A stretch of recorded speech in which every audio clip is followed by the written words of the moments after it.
go like that with your hands. Very graceful, very, very pretty. Ready? Go ahead. There you go. Good girl. All right, wonderful. You're doing beautiful. Everyone has a dream. What counts is what you do with it. In A Hole Gnu Light is a series of video programs by acclaimed portrait photographer David Peters. It's a comprehensive and powerful series designed to teach you the art of portrait photography. David will show you step by step how to discover and create great backgrounds, both on location and in the studio. He'll demonstrate how to evoke natural, magical moments working with children and adult subjects. How to set the stage to capture those special feelings. How to achieve images that result in beautiful wall portraits that your clients will always treasure. In A Hole Gnu Light, we'll show you how to create your own success story and realize your dreams.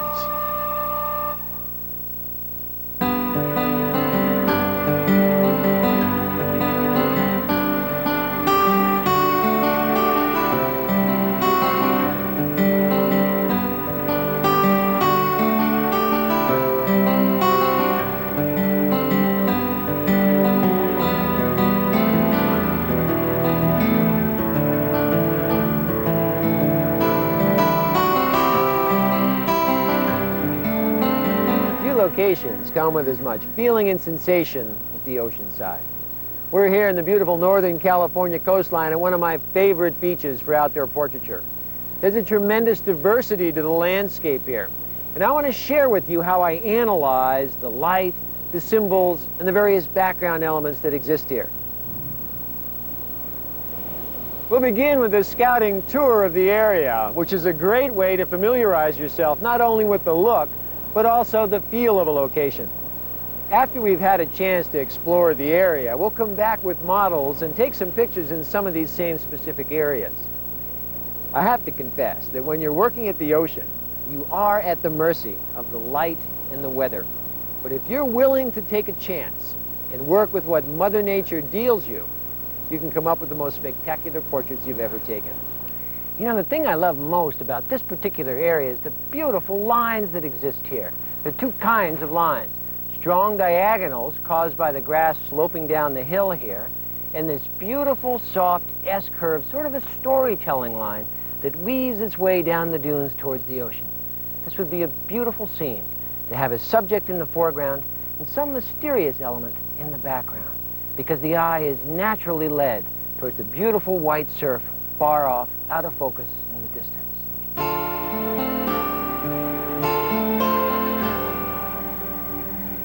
Every now and then it's worth huffing and puffing up a big hill because of what you get on the other side.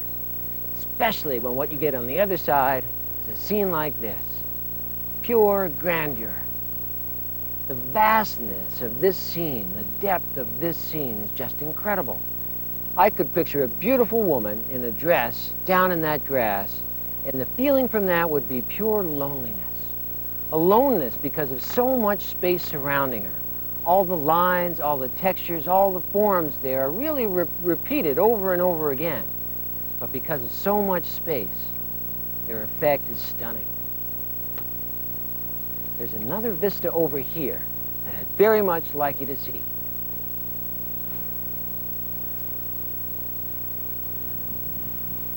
As you begin to walk up this hill, another vista appears, but this time with a completely different feeling. It's so refreshing because of all the beautiful blue sky and blue waters. A scene like this has tremendous depth. Everything in the foreground appears large. Everything in the background appears small. That's a built-in sense of perspective and three-dimensionality. Whenever you're at a vista point, it always implies drama, a mountaintop experience, a peak moment. The other thing a beautiful vista scene like this inspires is dreams. You know, an area like this is such a beautiful thing to discover because it's a veritable smorgasbord of feelings and textures and backgrounds.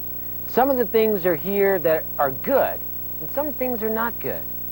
The idea of this bush here having a beautiful rounded shape, and the hillside, the following shape, and the following shape, and another repeated shape in the background, is a beautiful suggestion for softness and gracefulness and gentleness. The dead wood to this side is incompatible, and those lines are going every which way, so that does not necessarily work for this background. We would try to disguise it, either by hiding it, by placing the subject in front, or perhaps just by cropping it completely out of the picture. One of the other beautiful things this area has is a rising horizon line behind us. It virtually eliminates the straight line that intersects the subject because it just rises up to a beautiful slope and then to the soft edge of the sky. These valley walls will also permit us to do beautiful lighting. In the morning, the light will skim over this mountain over here and just create a beautiful texture as it goes across, and in the evening as it sets, it'll skim across the other way. So both times we wait until the sun is down very low, use that last little bit of light as it goes just across the tip of these, and it just gracefully edges everything, giving it beautiful form and texture. Also, the colors here are so wonderful because they traverse a whole family of colors, from very light gray and soft green to the very deep green to the brilliant yellow and the beautiful orange of the cliffs. All of these mean something and add something. Simply a matter of selection. We have to crop out certain areas that work for the feeling that we want, eliminate the incompatible areas. Every now and then you'll come across a scene that just feels like a piece of music. Everything just seems to come together in harmony. These beautiful soft textures in front, where these grass lines lead forward to here. These beautiful white flowers, just like notes in a composition. And the way everything else just rounded and soft, leading harmoniously through the background, just like poetry. Take a look at this area over here to our left. Look at how soft and sensual all those beautiful lines are. Soft curvature of those dunes just speaks of femininity. There's romance, a sense of tenderness, even privacy there because it's isolated from the ocean and from the beach. It's almost like a woman's hair, combed and flowing and graceful, the soft cascades.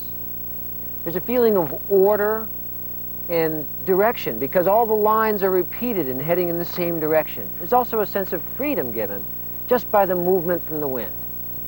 At first, this area might look tempting and pretty, but it does not have the same sense of order and feeling that the other does.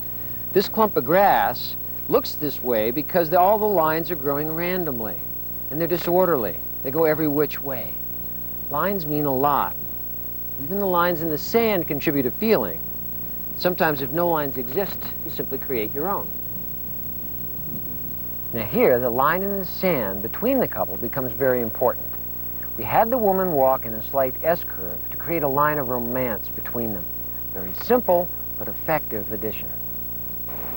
The beach begins to take on a whole different feeling where the rocks begin to emerge out of the sand. The smaller rocks are resting places, waiting places, and look gentle and accepting. The larger, darker formations are rough and powerful, ancient and unyielding, masculine in nature.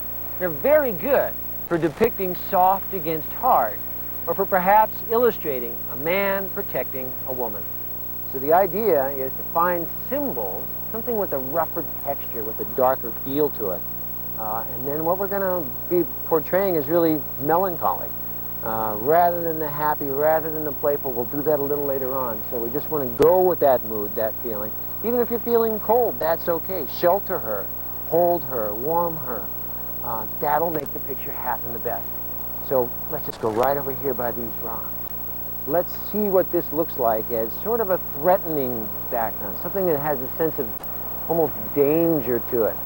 So all this dark, heavy texture, black against black, will definitely not be a spot to do real upbeat expressions, but very quiet, very protective kind of a look. Here's what we're going to do. Let's start. Judith, I'm going to have you just up on the edge of that. Let me set the camera down for a moment.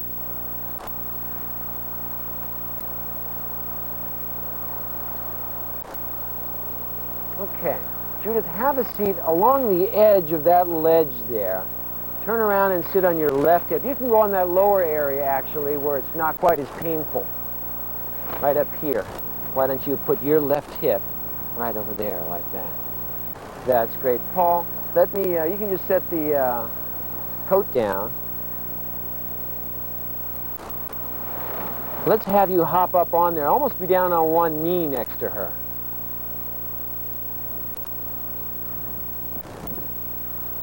All right, I like that. Now I'm going to go up a little bit higher. David, could you bring me my camera case?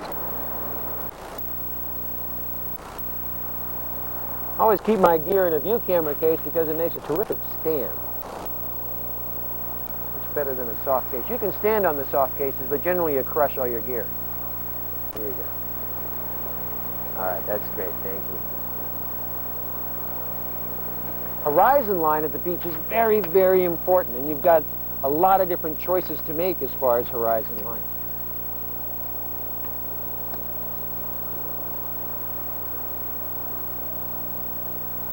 All right, I'm going to move back over this way a little bit farther again. Small moves make big differences. What we've done by moving to the left is shown a little bit more volume of the rock and a little less of the ocean. So it's made the rock much more important and the ocean a lot less important. There we go. Feeling. Beautiful, guys. I love that. Nice feeling. All right. All right, so you can be looking down. All right, that's it, Paul. You've got it. Nice picture. Nice picture. Now here, see all the deep tones. What we're working with is black against black. And so the feeling there is very deep, very somber. It's not an upbeat ocean kind of feeling. We're using the rocks here. So the expressions that I'm going for are very storytelling, very quiet, almost a sense of mystery that's involved here. All right, I like that. I like that a lot, Paul. I like you looking at her. All right, looking good. All right, you got it. I tell you what, let's change something. You know, one of the quickest ways to get a new visual orientation is to just change lenses. So I'm going to go from a 150 millimeter lens to a wide angle lens. Just that alone is going to give us an entirely different point of view. Guys, you can hop up from there, and why don't you go over to the pinnacle there, and Judith, you can even put the coat on if you want. You're a little cold. And I want you guys just standing right by the edge there. Oh, beautiful. Now what this does, this now changes the focus from them to the rock. The rock is the mass in this picture, and they're this small, delicate little tip at the very end. But it's a beautiful story, and she looks so vulnerable, and he looks so protective right there. Judith looking right back at me. I love that. Beautiful. Another way to change things is to think of things exactly the opposite of the way they were. Often what I do is just turn around and look what's behind me. The line of this rock and that cliff, to me, I think will have a very pretty line. So let's go take a look at that. Guys, we're going to change scenes. I'll tell you what, Paul, I'm going to make a little bit different move here. Why don't you put your arm farther up on the rock behind her, even higher up. Add away and swing around towards her, and rest down on him again. There you go. Beautiful. I like that. I like that. What we've done here is created a scene where there's a lot of sheltering. That little cove of a rock is where I'm placing them and putting that line going all the way down towards them. So again, we're capitalizing on the feeling of protection. What I want to do now is change the mood a bit by changing the wardrobe. We're going to change Judith from black into white and create a whole different set of pictures. Tell you what, lower that arm just a little bit more and put it right around her. Just hold her real tight and spin around towards her even more there. Out of way, Paul. All right, I love the sky we're getting back here, getting a beautiful composition just from the sky. Normally this would just be blank space up there because we have those clouds. We're actually fitting them into that composition that way. Now in a minute we're going to have to move from here. What we're going to do is follow the light around. As it becomes more intense, it gets too bright on them, then we'll work down here in the shadows. So part of this is just pure strategy. All right, you got it. Nice. That's nice. I like the feeling there. Let's do one as if you guys were walking towards the ocean that way. So Paul, I'll let you lead. No, I take it back. Let's let Judith lead. Almost like you're walking towards that. That's good. Towards that cliff like that. Pretty. Now Judith, turn your face so you can look back at the ocean. Good. There you go. Nice. I like that. Okay, let the arms drop down a little bit lower. So get a little bend in between this so it's not a straight line. Good. Now, Judith, look back out towards the ocean. Pretty. Nice. All right. I like that. I like to shoot in those little beginning parts where they begin to take a step. There's a lot of gracefulness involved there, a lot of very soft movement. Better movement than you could pose or plan, because the beginning of a walk always implies, and it just starts with all that gentle motion. All right, let's do that again. Start to take 1 or 2 steps towards that way, and we'll walk over towards the ocean. All right, that was wonderful. Let's take a break from here, guys. We're going to walk over here. We get a little bit prettier, a little bit brighter light over this way. When you're strategizing what places to use and what particular kind of light, always think of the broad expanse areas first. Now, what's going to happen here, the sun will be rising and the direct shaft of light will be coming across, and I want to use this hundreds of acre spot here. So we'll start there, and then as the sun rises, you'll find smaller pockets of shadow, soft light that are caused by the dunes. There we'll work inside those smaller pockets. But for now, we'll use the broad expanse. When the sun gets brighter, we'll go to the closer in areas. All right, guys, it's going to be another one of those scene shots where we're going to have this beautiful flow of the landscape going like this, and then we end up down with you at the bottom. It's going to be very quiet, very gentle. What you're doing there is still very, very nice. I like what you've got going. Paul, raise your chin up just a little bit higher. Go ahead and take 1 step, Paul. Always kind of do it as if you were really doing it, and then we'll freeze frame it. That's nice, right there. Very nice. I like that. Okay, now I tell you what, Judith, just pull a little bit of hair back from your face. That's great. I love that. Much nicer move there. All right, very good. Nice. Okay, now that's perfect, right there. Now, Judith, just pull a little hair back. It's so pretty the way you cross over that leg. That's great. All right, wonderful. It's happening so pretty. All right, good going, guys. I like that a lot. I like that. All right, now let's move up to one of these hillside spots here. Now you can see what's happening with the light. Now from this angle, with her on the side, the light is sculpting them. It's coming across, causing a shadow, so it's giving it much more shape and form than when it hits them straight on. So pretty. Turn your face back this way, Judith, even more. And let that light cross her face. Very pretty. All right, now both of you agree on something to look at out there, and then look at it. And the beautiful thing here is the way that light sculpts her face. All right, guys, let's move you from here, and we'll go up towards the top of the hill here, and we'll do something a little brighter. And so let's do it across the dune. There you go, very nice. I like that. You got to shoot. You got to watch your timing so you get their faces in the sunlight. Keep going across. I want to see if the light continues. Go down farther even.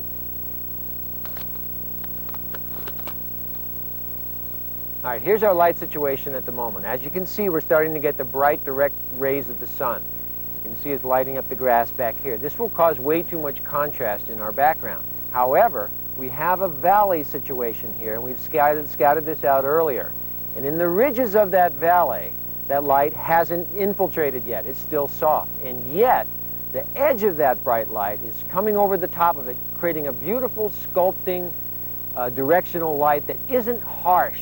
It's still very soft. It's what we call the sweet light. It happens at sunrise and at sunset. That's what we're going to work in at the moment.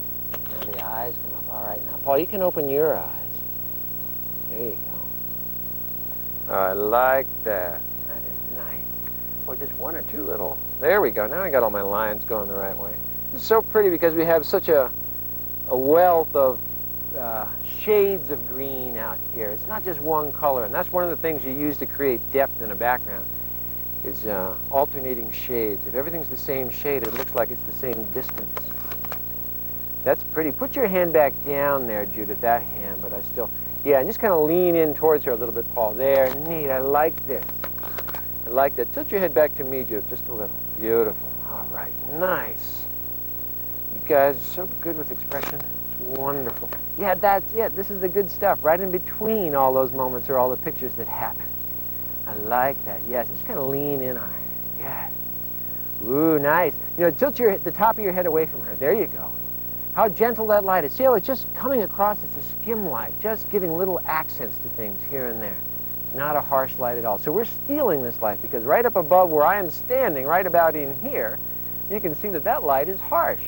So we're just working on the bottom edge of this. See what happens? right in there, the light becomes soft again. So we're working right on the edges of it. Now we're going to walk farther back in that little valley, take advantage of the light, the very soft light along that cliff line there, and do some there. All right, so we'll start like that. And now, Paul, just slide your hands down her knees there. Better. Yeah, all the way down to her hands, and just kind of hold hands like that. This is neat. Now lean in forward. Lean in towards them again. All right, now, Judith, don't tilt your head quite so much, but still lean in towards that guy again. There you go. Oh, I like this. I like it. You know what, Paul? I'm going to change it a little bit. I've got a piece of plastic you can sit on, and I'm going to have you sit on your right hip. But Judith, you can keep your post. That'll still keep our diagonal, but it'll make it even more casual. So, let's see. There you go. That's good.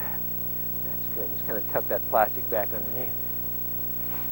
It's always come prepared with something to shield the water. And you notice what she's sitting on is just a olive drab piece of fabric that really blends into the landscape so easily. It doesn't just eliminates all the chance for grass stain. Okay, now that first scene that we've got here is pretty, but it makes Paul, it's too feminine a position for the legs. And so I'm going to repose it and create more of an angle. It's very nice for this S curve, but it looks stronger if we do this. So I'm going to switch this over. And maybe you can anchor it up. Maybe slide up towards her a little bit higher so you can get that. I want to get an angle for that leg. Okay, now that's still sort of, well, that's very gentle like that. I'll go ahead and do one because the adjustment of it is nice. So go ahead and hold that guy. We're sort of switching roles here. There you go. Okay, neat. I like that. Paul, let's put that hand back down now. Yeah, that's good. I like this. Looking good, guys. That was pretty. All right, let's take a break. Now, if you recall, when we left this morning, the sun was coming up too brightly and the light was getting too hot. Well, now we're dealing with almost that same situation in the late afternoon, but of course the situation is reversed. It's a bit hot. We're still hiding from the light, but the sun will progressively get down lower, and we're going to work towards a softer light. One of the reasons for the umbrella that we're using now is actually to block some of the light. Notice that we're using just the skim light as the light comes right over the top of that grass. We're going to use just parts of that. Primarily, we're going to be hiding from it and using the broad open sky as our main illumination. We're also going to use the umbrella as a prop, as a nice little focal point, since it's married together with the scene here. All right, guys, here's what I want you to do. I'm going to do a picture where you can actually just rest down. Go ahead and sit down so we can get the two of you closer together. That's real pretty. And I'm just going to have you off to the edge of this. So this will be something that you'll be fooling around with him again. Kind of use your one hand to just kind of push back his hair. Paul, tilt your head away from me just a little bit. That way. That's pretty. That's where that light comes in. Real nice. I like that. All right, looking good, guys. Now, one thing I want to show that happens here is that the light that plays over the top of the dunes here is coming from a very bright source, but it's hidden. But you can't see it until it's reflected off of something. So watch what happens as I bring Judith away from Paul just a little bit, and Paul turn towards her. There you go, and look at that beautiful highlight that comes across his face. So that's just playing off of that reflected sky. That's all that is. But this is our chance to use that. Now, I'll tell you what, Judith, try sitting down on his knee. Now you look back towards her again. We'll pick up that beautiful highlight. Very pretty. I like that. Yeah, that's real pretty. You got it. Looking good. All right. Pretty stuff. All right. These guys are happy together. Yeah. They like each other. I like that. All right. We need a little more hands on the shoulders and a little caress here. Very pretty. Beautiful. Love that. That's perfect right there. Yeah. Good stuff. All right. I like that very much. Let's move from here. Okay. Now we're at the stage with this lighting where the sun is definitely setting, but we can now use it as a backlight. So we're in a situation here at the beach where there is a certain amount of fill light that comes in just from the sand, but we're probably going to pop in a reflector here. But it's so beautiful when you use a backlight to outline the subject and have them against a deeper tone background so it stands out so wonderfully. So that's what we're going to proceed to do here. All right, here we go. We're using a little bit of a reflector here to add fill light. Now watch what happens when we take that reflector away for a moment. It just that, there's not enough density on Judith. So we want to try and balance that out because she has that beautiful blonde hair. We don't want it to burn up, so we want to equalize that exposure on her face. There we go. All right, that's real sweet. Now let's get a connection there with the hand somehow. We can just sort of reach in for each other. Very pretty. I like that. In fact, I'll tell you what, Judith, switch over on your left hip just a little bit. There you go. Beautiful. That's wonderful. Ooh, nice look. Okay, let's break from here and change outfits. We're picking up the last rays of the sun. The beautiful thing that happens here, it just sculpts thousands of acres at one time, so we have a chance to do this beautiful, huge scene. That's what we're taking advantage of. And we're using scale here and depth and perspective, this long receding line going all the way back to the mountain, all the way in the background. We're going to switch here in a minute to 35 millimeter in high grain film, and we're going to do a very different romantic effect. Okay, pretty. It's pretty. Looking right at the sea again. Very, very simple, very beautiful. I love it.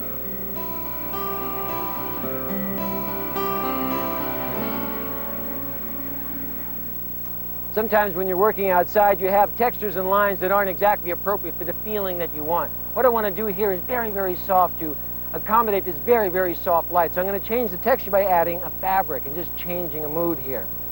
So we've got all these yards and yards of fabric, and all we're going to do is drape it over the top here.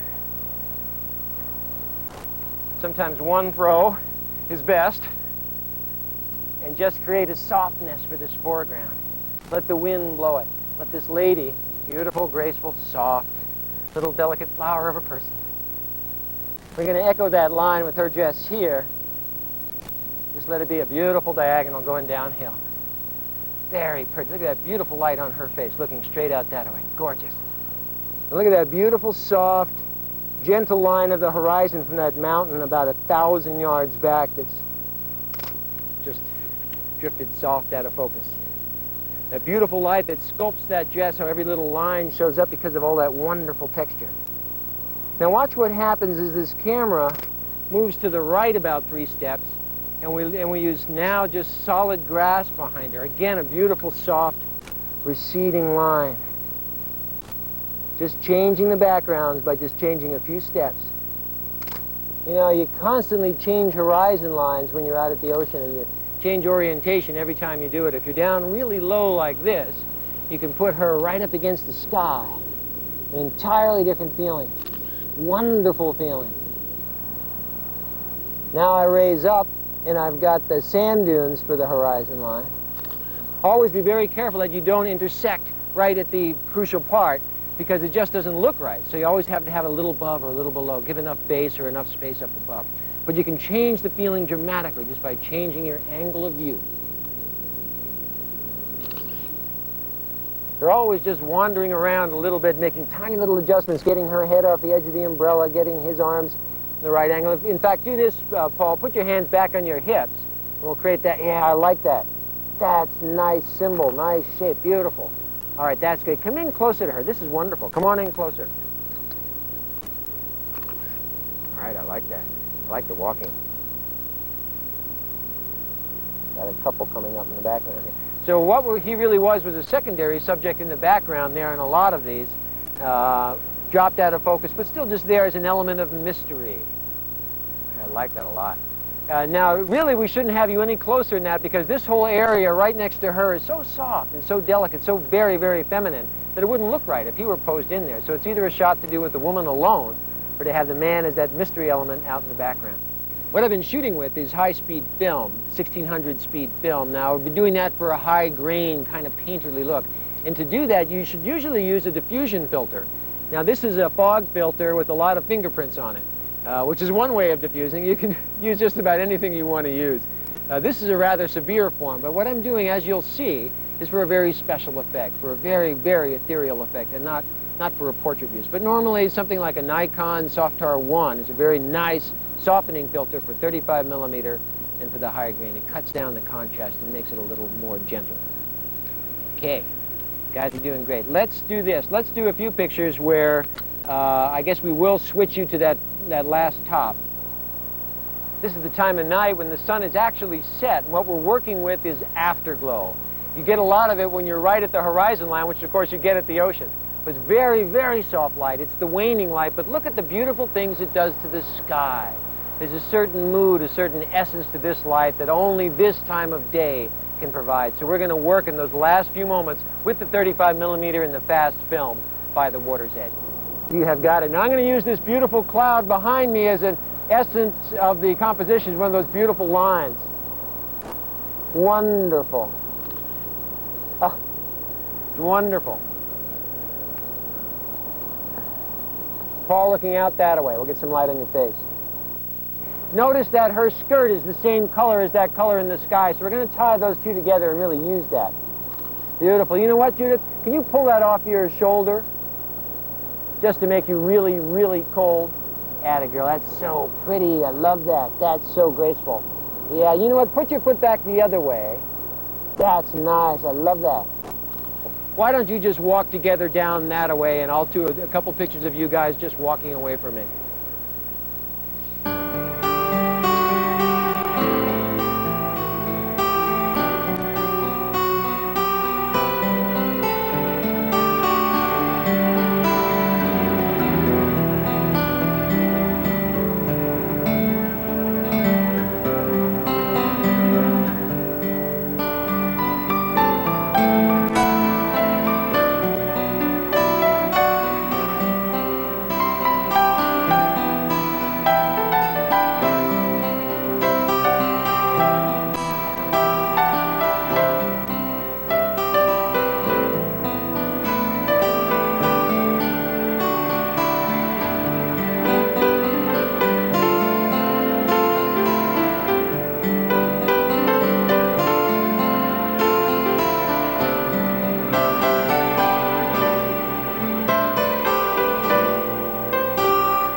Now we're at the home of one of my clients, a home with a beautifully constructed garden, a garden with so very much to choose from.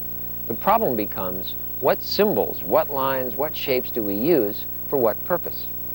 Our models today are two beautiful little girls, so we'll be looking for the things that would be most suitable for a portrait of little girls. We'll take a walk through the garden in a minute. One of the first things I saw as I entered the home here is the beautiful concrete walkway. Normally, when you think of concrete, you think of a hard surface, a very masculine surface, not one you would associate for a photograph of two little girls.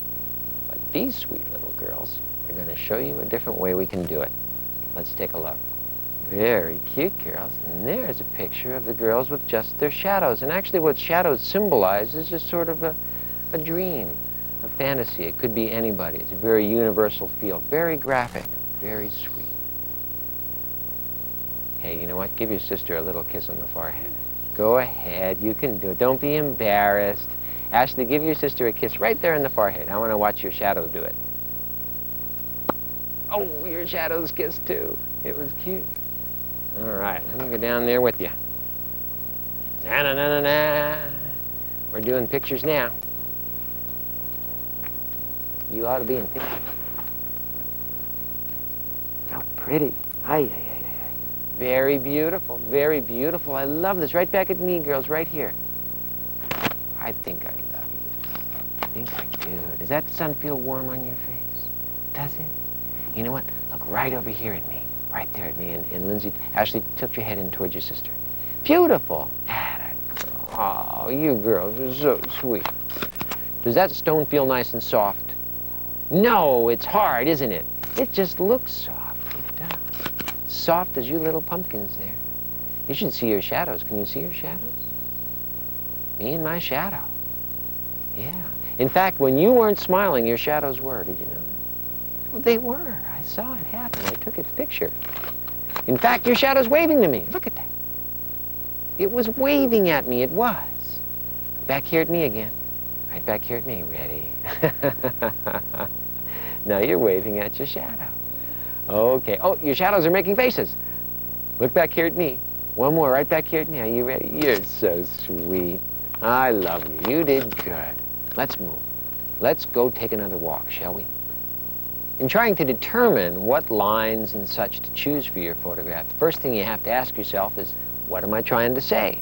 Who are my subjects? What do we want to say about them? Certainly what we want to say about these little girls is their gentleness and their youthfulness and their innocence. And so we'll be looking for symbols that say that. One of the very pretty things that's in this picture is this beautiful circular line and that beautiful fountain that's back there. So that's certainly one thing we're going to look at. The way that we're going to teach this is I'm going to let the girls just meander through the garden.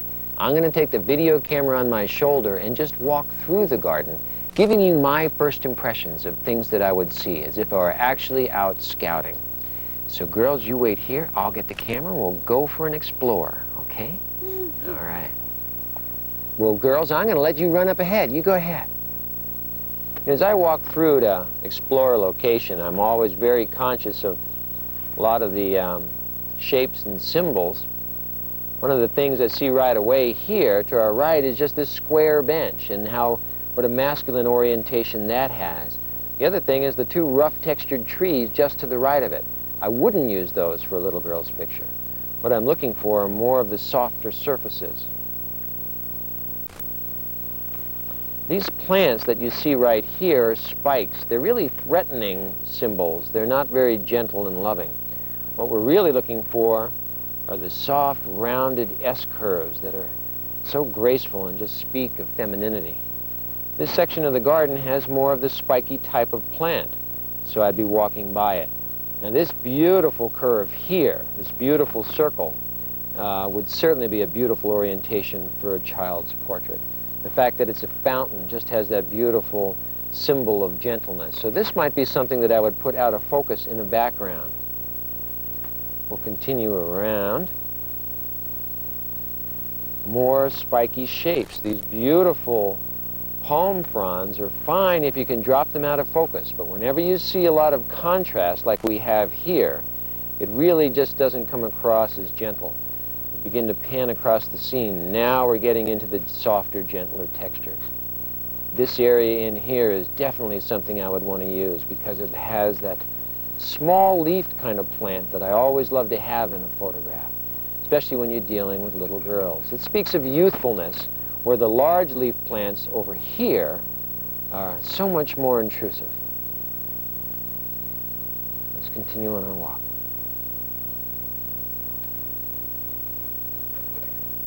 I hear giggling up ahead here. What are you girls doing here? Beautiful soft curves of the foliage. So just as you come around a bend, pay attention to the edge of things. That's where all the lines come from. I'm going to catch you. I'm going to get you. Beautiful S-curves as we go around the edge of the garden. Beautiful lines, beautiful soft colors, these beautiful pastel colors of these blue flowers. Again, the spiky green plants, we have to avoid that.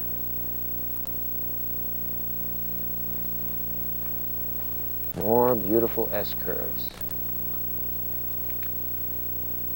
The white line really stands out, so this could be a predominant line. Now we have a little more softness up ahead. More into the gentle textures again. Things like this very soft green over here on the left. Very youthful, very small. Always avoid the large foliage. Look more towards the small. Another beautiful S-curve. Now look at the rough texture of these walls. That is a little more threatening, but it's beautiful for a contrast to put something soft right next to it. I'm going to catch you.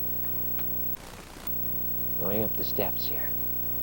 Now this kind of lighting, this very soft lighting, can be very nice, but it's also rather boring. It just doesn't give a whole lot of texture to things. The most beautiful light for foliage is really when the light begins to shine through the foliage. That usually happens when the light is a little bit brighter. A lot more sparkly over here because the larger leaf plants begin to reflect the light a little bit more. Let's go farther up the scene. There's a beautiful scene for depth right around the corner. Oh, the girls found it already. And these beautiful soft plants. This is a wonderful scene here. Look at how beautiful that garden unfolds. And what I would look at, normally you would think that this is a scene that would be a wonderful scene for a garden portrait. But there is one problem.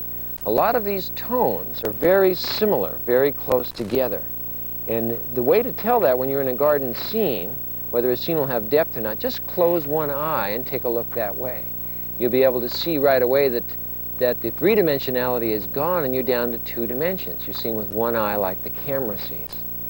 One thing I would spot right away, even though it's beautiful,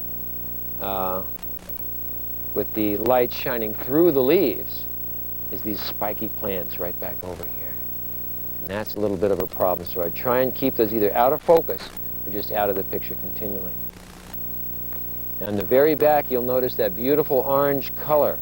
And that orange color will draw the eye farther back. So the way I would begin to set up a scene like this, I would look for a compositional line. And the line that I'm really seeing is along the edge of that tree as it goes from the dark trunk on the left, starts sort of a sheltering line, and then arches down. We have this beautiful, soft, light-colored foliage in the foreground. That's probably about where I would put the girls.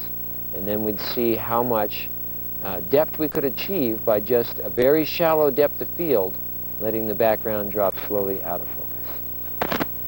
You know, there's nothing like a child's reactions. They are so sweet, so innocent. The instant they forget about being photographed, you have it made. When I began to set up the scene, I was very concerned about the lines, because there are some wonderful lines that are happening here. The curvature of that tree, it's a beautiful S-curve from my camera position that leads all the way back and then is continued by the orange in the background. But one thing you will notice, when you set up your camera, just moving it an inch or two, one way or the other, can literally change an entire composition. You'll always see me bouncing my camera an inch here, an inch there, up a little bit, down a little bit, just until I find that right orientation where all the lines fit just right. You also want to orient the subject to the lines that you've chosen. So the tree starts from low and curves over this way. I'm doing the same thing with the little girl, placing her on the left side, letting that line curve up this way. Anytime you can repeat a line, it becomes that much more powerful in a photograph. I'm putting them next to these lines here, these front vanilla-colored, sort of soft gray-colored foliage is so delicate. It's very what we call upscale, which is very rich-looking. The colors are not very vibrant. It's very soft lead-in to the photograph. It's a very gentle way to vignette the front, so the camera will only see about down to their knees. Sweethearts, what's over there? Are there birds over there? Rest your hand. Let your hand go down lower, Lindsay. Atta girl. That's so sweet. You know, usually just ignoring them, they'll be the best. One of the things that I always try and do first is look for the direction of the light. In this particular case, we have a very soft light coming into the girl's right. They just turned and looked into it. When they look into that, you'll see this beautiful cross light coming from this direction. But a very gentle light like this, which is the late afternoon light blocked by a mountain way back there, will create a beautiful glow through the foliage, and it also gives a very pretty soft light through the whole area. So I don't have to work within a small patch of light. I can actually work with a broad area. So as they begin to move out of the scene and walk down farther, I can just follow them and I don't have to worry about reflectors or anything else. It's a beautiful time of night to shoot. Girls, right back here at me again. Ready? Lindsay, I think I love you. You know what? Hang on to your sister, okay? Hang on to her for a second. Protect her because there's a wolf over here. Put your hand behind her, Ashley. Go ahead. That's so sweet. Look right back over there. See that guy? He looks like an assistant, but he's really a wolf. He is. You better protect her. You better take care of her, you sweetheart. Let's go for a walk, girls, shall we? One of the most beautiful things a set of stairs like this will do is set the stage for a storytelling picture. In this case, a journey. As if the girls had walked from the top of the stairs, come all the way down to this point. And I'm going to make it look as if this little one needed some nurturing. And so Big Sister stopped, sat her down here, and just going to talk to her and make her feel better. A very soft light means that we should have sort of that kind of mood to it, a quiet, kind of a serious mood. The beautiful graphics of this staircase creates a dynamic diagonal, so it has that sense of movement. It says journey, as the steps rising up behind them do also. Ready, girls? Don't let me squash your fingers. Okay, gosh, you look pretty. One of the things I want to do is control the feet, because with children, feet really tell a story. So this is what we're going to do. Now watch. These little guys here, I'm going to let them cross and let them rest just like that. All those little details mean something. Girls, what's that up over there?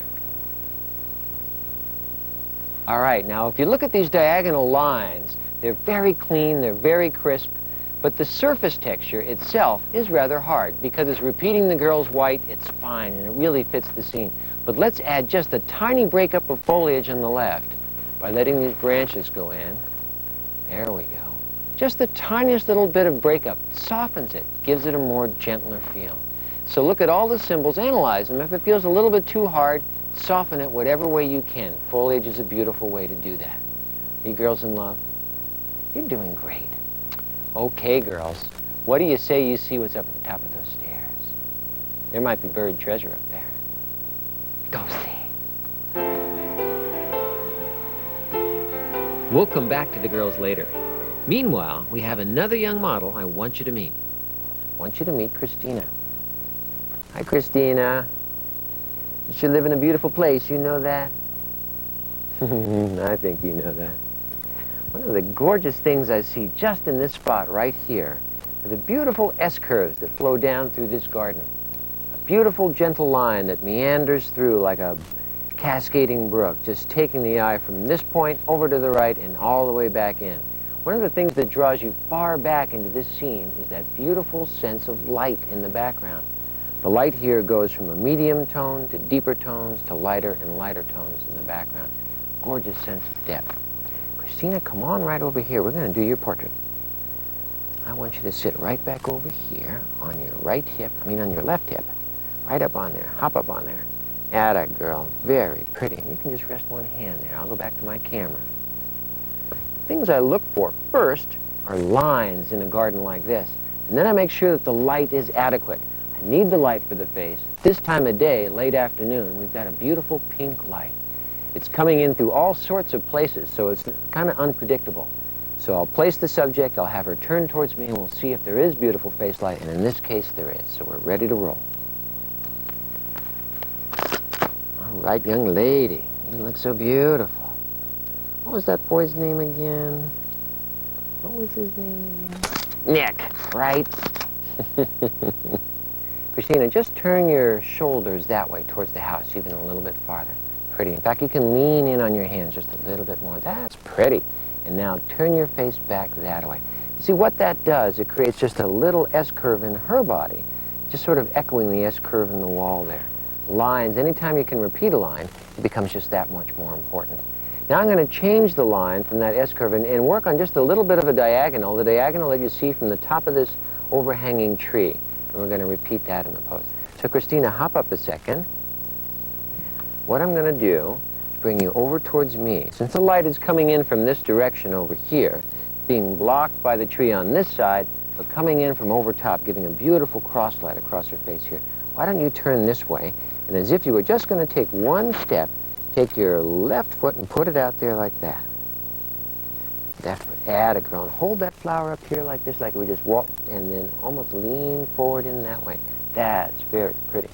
Bring your hair back just a little bit. All right, that's so pretty. Lean forward even a little tiny bit more that way. Okay, and raise your face up just a little bit. Now look back towards us over here. All right, very pretty, very pretty.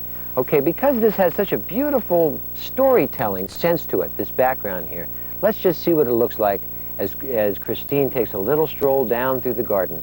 Now, we'll just look from back here. Christine, why don't you just real slowly walk along the edge of that path, and when I say your name, you turn back around and look at us. Christine. Beautiful, yeah. In fact, turn away from us again as if you were walking. And then just look back over your shoulder. Christine. Atta girl, that's beautiful. That's great. Let's go find another spot. This beautiful little section in here has a couple of real strong things going. One is that magnificent color in the back. You never really want to put someone right smack in the middle of a bunch of color like that because it's very distracting. But when you have a beautiful blank area in between, that's a wonderful posing area because you'll have color in the foreground, then a nice clear spot where she is, and then color in the back. The thing I'm trying to avoid is the harder, more pointy symbolism of this. It's a little offensive. It takes away from all the soft, delicate colors and shapes of the other areas. So we'll try and crop that out as much as we can. Christina, follow me. Let's walk right up along here. Watch this sticker right there. Atta girl. And what I'm going to do is have you sit down right in there on that hip. So kind of turn around that way. Have a seat. Beautiful. Nicely done. You did that so very good. I'm just going to point that foot out there. All right. Pretty girl. And just turn your shoulders up that way a little bit. Okay, now I may have posed her a little bit close to that planting area there, so I'm going to just slide her downhill just a little bit so we can make sure we crop that out. There you go. Very pretty. All right, I like that. Turn your shoulders up that way again. Always twisting. You usually try and just show one shoulder towards the camera. It's very slenderizing, and it just gives a very pretty line then, creates this nice S-curve. This foot has to go out this way nice and long. Oh, not quite that long. There we go. Beautiful. Now we're creating this beautiful S-curve. Okay, let me look back from my camera. Okay, now turn your face back towards me, Christina, and just pull a little bit of hair back. Another situation where the light's coming in from the right side, so we're going to turn her face towards that light. That's very pretty. All right, looking pretty. You got it. All right, very good. All right, turn your face back over that way again, even a little bit more. Pick another piece of grass out and just kind of fool with that for a second. Atta girl. Looking pretty. All right, real good. Okay, looking right back up here at me. Right back here at me now, okay? Let that hand go down. All the way down. Beautiful. And just your eyes back here at me. All right, very good. Let's see if we can find our two young friends again. There they are. Come on, girls, let's go up the steps and take another picture here. Here they come.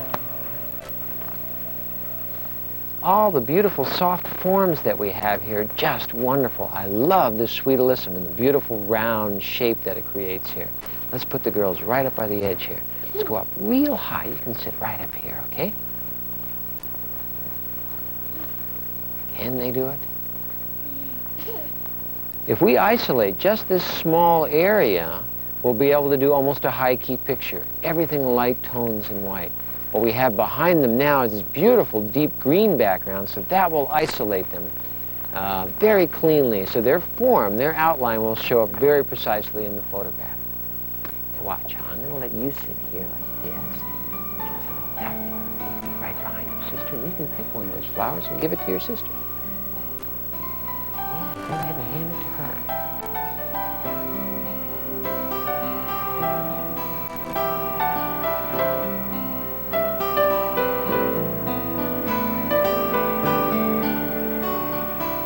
This is a great spot to end this program because it's the perfect lead-in to the next program in this series. In Volume 4, The Child's World, we'll take an in-depth look into the whole area of photographing young children.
very graceful, very, very pretty. Ready? Go ahead. There you go. Good girl. All right, wonderful. You're doing beautiful. Everyone has a dream. What counts is what you do with it. In A Hole Gnu Light is a series of video programs by acclaimed portrait photographer David Peters. It's a comprehensive and powerful series designed to teach you the art of portrait photography. David will show you step by step how to discover and create great backgrounds, both on location and in the studio. He'll demonstrate how to evoke natural, magical moments working with children and adult subjects. How to set the stage to capture those special feelings. How to achieve images that result in beautiful wall portraits that your clients will always treasure. In A Hole Gnu Light, we'll show you how to create your own success story and realize your dreams.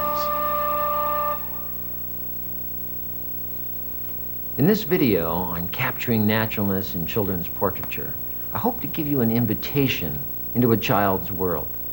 My approach to children's portraiture is very low-key and positive and approving. Rather than take a strict authoritarian approach, making the children conform to my poses, I simply give them a suggestion and then let the children perform it their way. And they do. You have to steal these kind of images because children change things very quickly. But this is where the great, sincere, believable images come from. You simply have to give a child permission to be a child. And then you just stand back and watch the beautiful gifts of spontaneity and naturalness that they give you. The child will make a decision about you, though, very, very quickly, whether you're a good guy or a bad guy, or whether they're going to invite you into their world or not. They're always looking for signals, and it happens at the very first meeting, like you're about to see.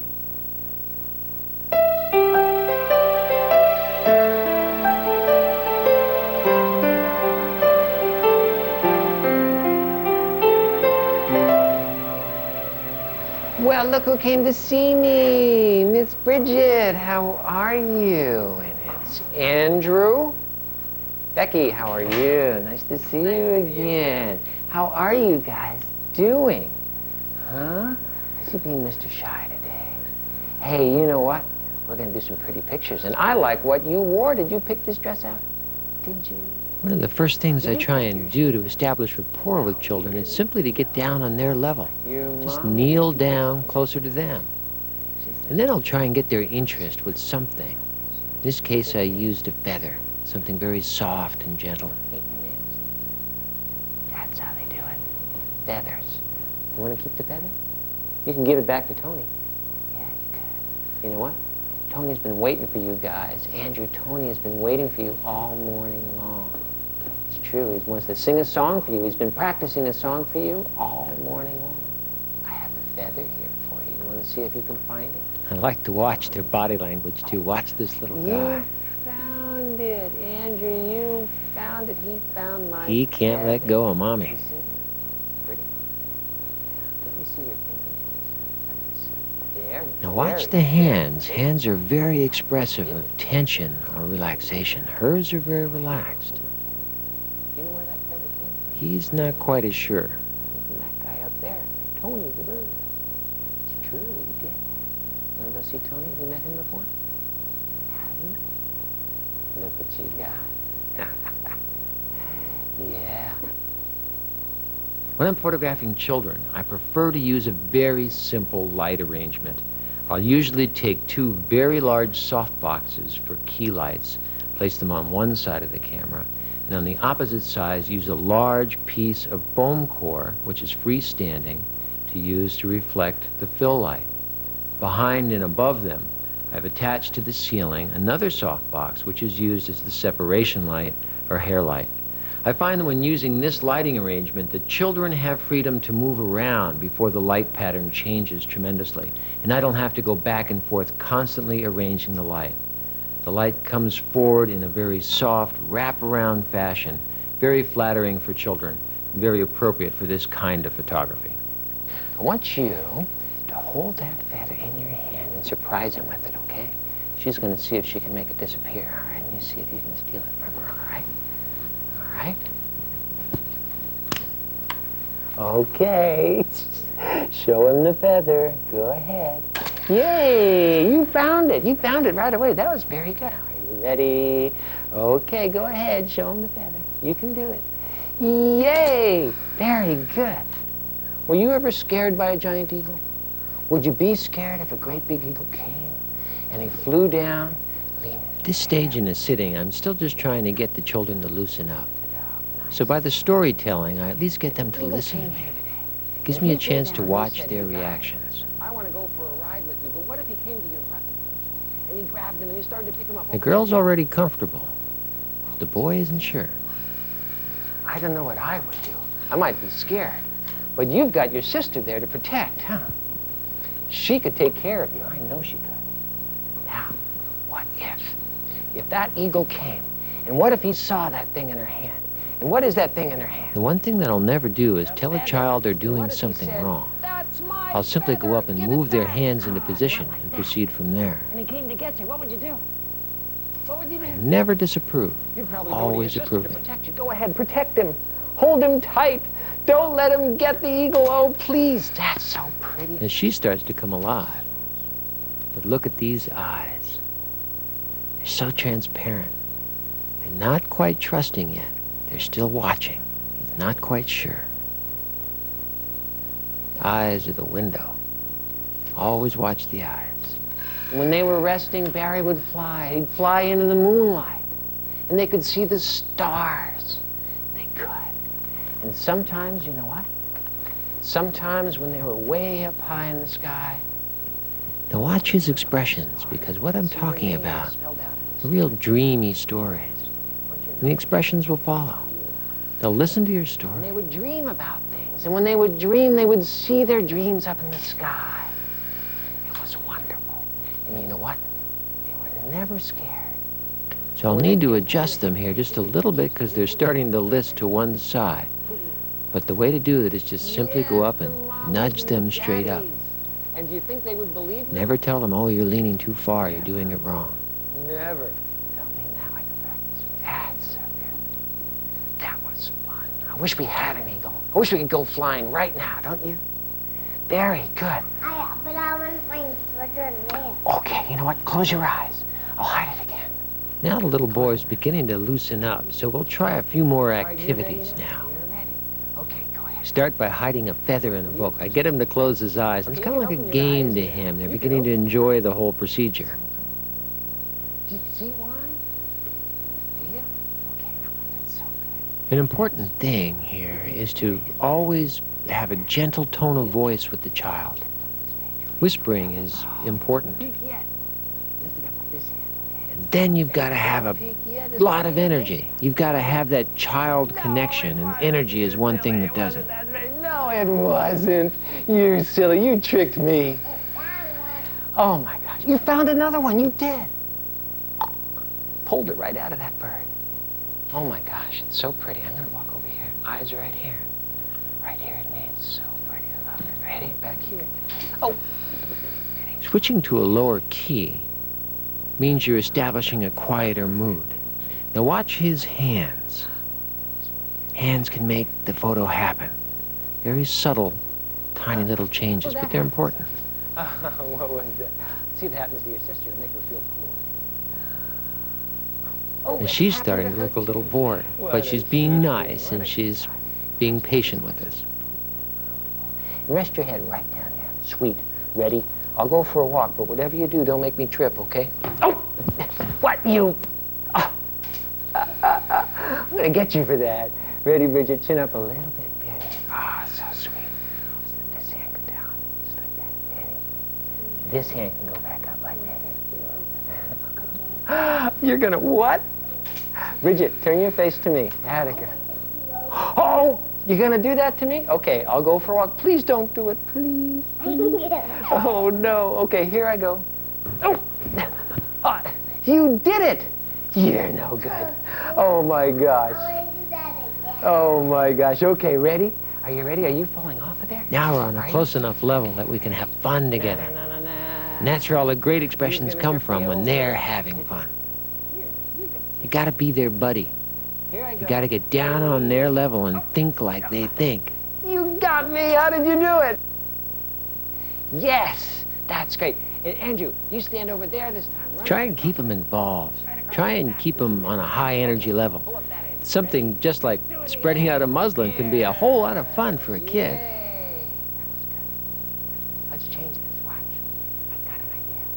Let's pretend that you were so hot. Here I felt the need that you to had change take off your something. coat. Yes. So I took off the little boy's And your coat. sister, But I also began to taking change such the good storyline a little bit. She was like this. She was sitting in the sand, just waiting. And But watch you what were happens upset when I because mention you missed your mommy really him bad. being upset and And missing so his you were mommy. kinda lying down on her. Immediately Like the that. hand goes to I the wish I mouth. had my mom. Evidently I hit a raw nerve. That's what you were saying. Uh-oh. No eating food. You can look right Watch what happens with her. She has been waiting for this moment. Her chance to be the mommy. This is what Bridget is all about. Beautiful. I'll protect you. Don't you worry. Yeah, and you can be looking up at the sky for the eagle. Let's just get violent here, shall we? Broken glass. The longer the sitting goes, the harder it is to keep their attention. Come on, right over here. So save some sort of activity, something strong for the end, to add energy. They'll respond to your energy, and you might get one last burst. Gotcha again. Okay, now watch. I would do Would you like to try it? Try it once, right here in my hand. Ow! One last time. Sweet. Now, if you sense the energy's gone, then let them be quiet and serene. Just match the expressions to their mood. Oh, big breeze. Big breeze. Okay, you know what? Hop up, give your sister a kiss, and we're all done. Yay! Good job.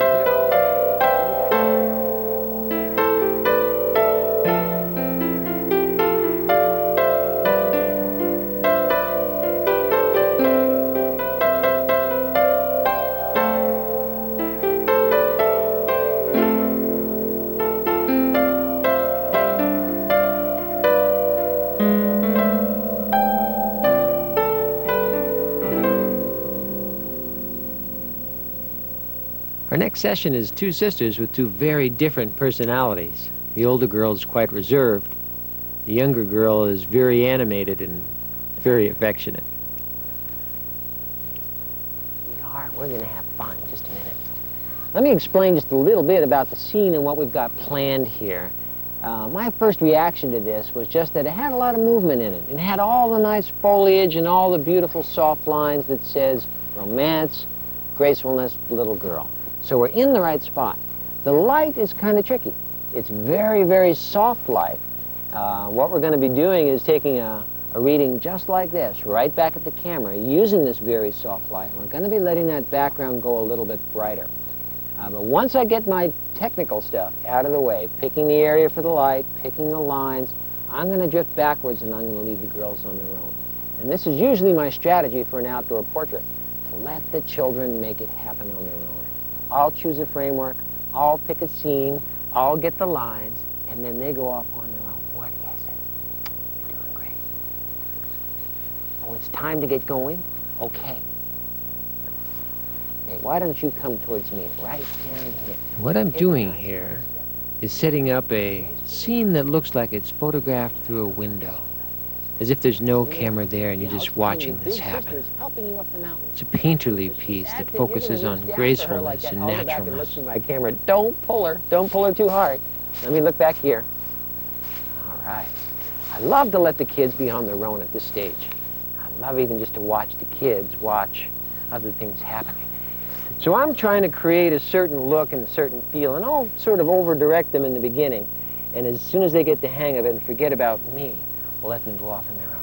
Okay, start to take that first step. You ready? Look at your sister, beautiful. And then sometimes it's just a fraction of a second, and the lines look good and everything flows together.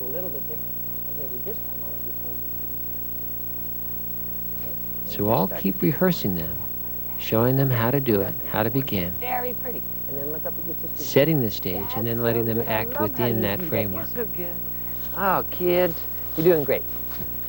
All right, there you go, looking up at your sister. Very pretty. Start to take that step. There you go. I love that. Look up at her. Look up high at your sister. Atta girl. So sweet. Okay, actually let them walk right through that composition. Now I'm going to have them do it again. We might do this 6 or 8 times because what's the prettiest part of all this is that graceful, fluid movement that starts to happen when they just begin to take that step. But you never quite know if you got it. So we're going to repeat it again. Come on down here. Are you having fun? No. What? No. Right over here. We're going to play the game again. Now, this time, let's do it different. This time, let's pretend that someone's chasing us, and we have to get to that top of that mountain. And you're very Often try a variation of the story to see what reactions I'm going to get from them. If you can get a child involved in thinking, the expressions are so much more poetic and beautiful. right up at her before you even take the step. You can look down at her. Now again, the tone of voice is very important. If you're gentle, if you're whispering and very quiet, No one caught you. then they're not threatened and they listen to you very easily. All right, looking right up at it. So pretty. Okay, start to take that step. Beautiful. I love how you do that. Very sweet. All right. This is the best time of the session when you can just let the kids be right by themselves. Now, I would probably move in a little bit closer just so I had a nice close view of them. And Betsy, could you pull your hair back just a little bit so it goes behind your head, girl? Very pretty. Really do. I'm going to turn you girls one more time this way, just a little tiny bit. And you still rest there. You're not sad, are you? You're not sad. But you're thinking about something. What are you thinking about? Maybe a little... Think about married. Oh, really? Being married? But not really. Wow. Why were you thinking about being married? Put this hand behind her and rest. Someone, when we die to get married, yes. You know, sometimes when you're photographing children, Lean right next to your sister for a second. magic moments can be Beautiful. I love painfully that. short. So Sometimes pretty. just a Both of you fraction right of a back second here. and it's Hold gone. for a second. You've Good. got to Betsy, right anticipate here, and right watch here. closely and take Beautiful. chances. Now look right here at me. I'll be fascinating. Oh, that's good. You're reading your book?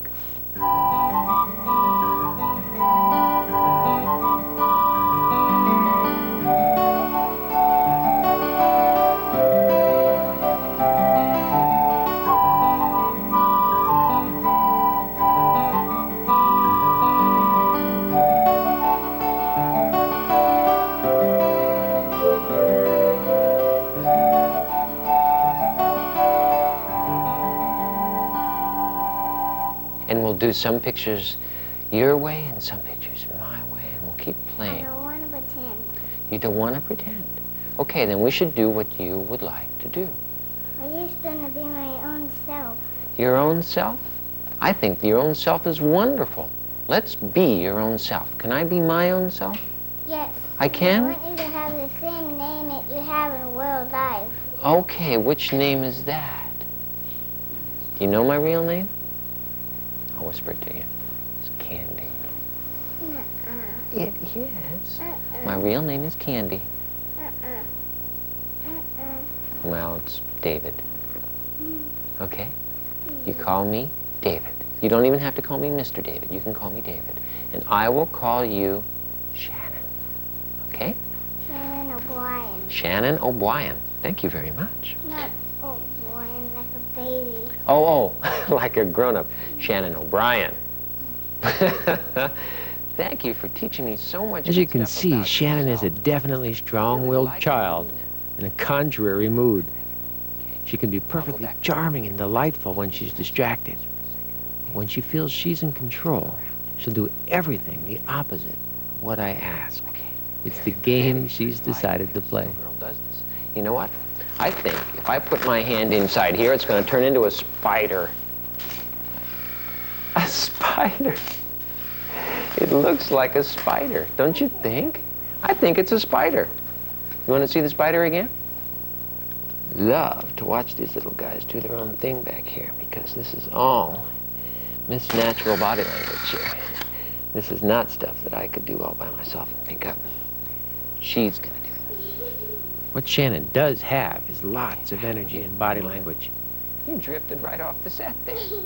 Because she refuses to be posed, she'll come up with some delightful images all on her own. No, you have to wait. But these have to be stolen moments. You know what? She's not going to give anything away.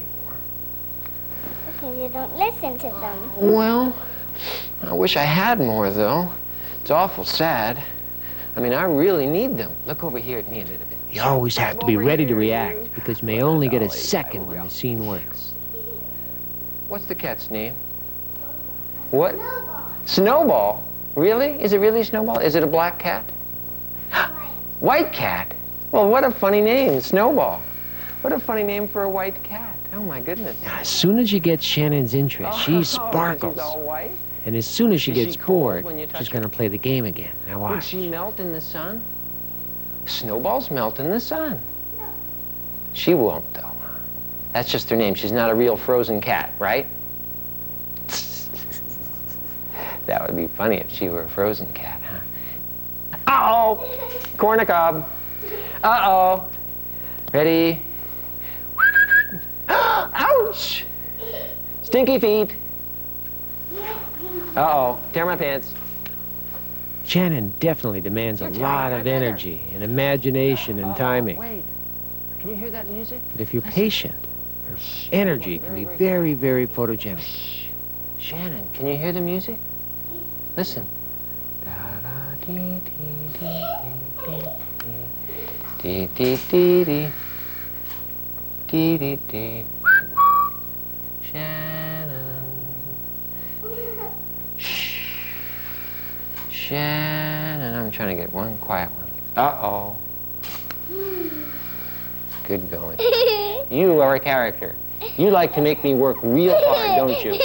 Don't you? You've never experienced this before, have you? Probably not. Thank you for being a perfect model for us today. No one else will ever feel bad about having a fun time taking pictures again. You're a dolly. You did good. You know that? Let's go tell your mom how great you did. You know, I thought this session was over. In fact, I was delighted at the thought when Shannon came bouncing back in and asked me, "Can I be a ballerina?" Watch what happened when Shannon entered her dream world. What part would you play, darling? Would you be the Sugar Plum Fairy? Would you? No, the peanut butter. I hope I'm... No, the peanut butter. And now, ladies and gentlemen, on the center stage is the prima ballerina. All the world. Shannon O'Brien. Yay! And they'd all clap. They would all clap, Shannon. And maybe a man would be there to take your picture. He'd go like this. He'd go, "Miss," and you would go, "Yes." And he would say, "Can I take your picture for the magazine?" And you would say, "Okay." Now she's really believing the fantasy. You can see it in her eyes. And watch it happen one more time. Watch Shannon believe. They would all clap, Shannon. And maybe a man would be there to take your picture. He'd go like this. He'd go, "Miss," and you would go, "Yes." And he would say, "Can I take your picture for the magazine?" And you would say, "Okay."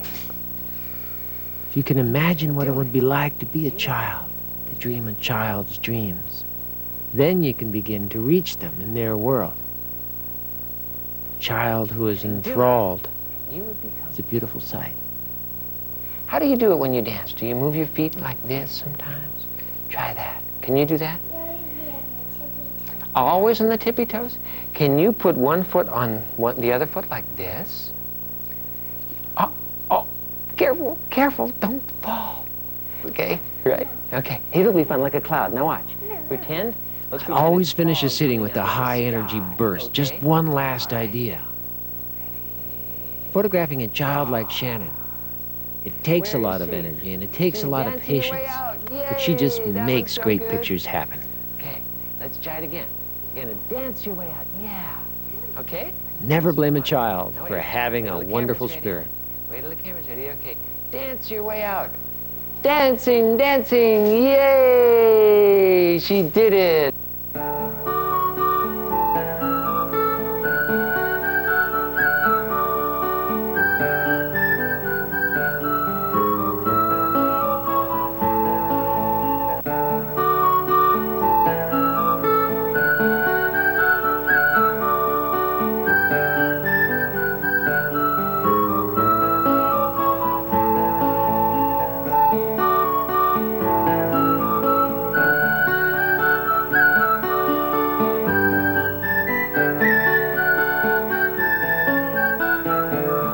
Today we are here with a very pretty little girl by the name of Lacey, and we're here to do her picture. Now, Lacey was a little afraid to get out of the car because I think I looked kind of scary and my camera was kind of big. But we've gotten this far because I promised her we would play pictures up here in the forest. And yeah, we're going to play and we're going to look for squirrels and stuff. But look what I brought. I brought a picture of an ugly monkey. You want to see it? Yeah! Yuck! An ugly monkey. I brought the picture of the ugly man, too. Want to see it? Ooh! The ugly man. Ooh, the ugly man. Can I take another look? Ugly man! Oh, my goodness. It's ugly. You know what? What do we do here today?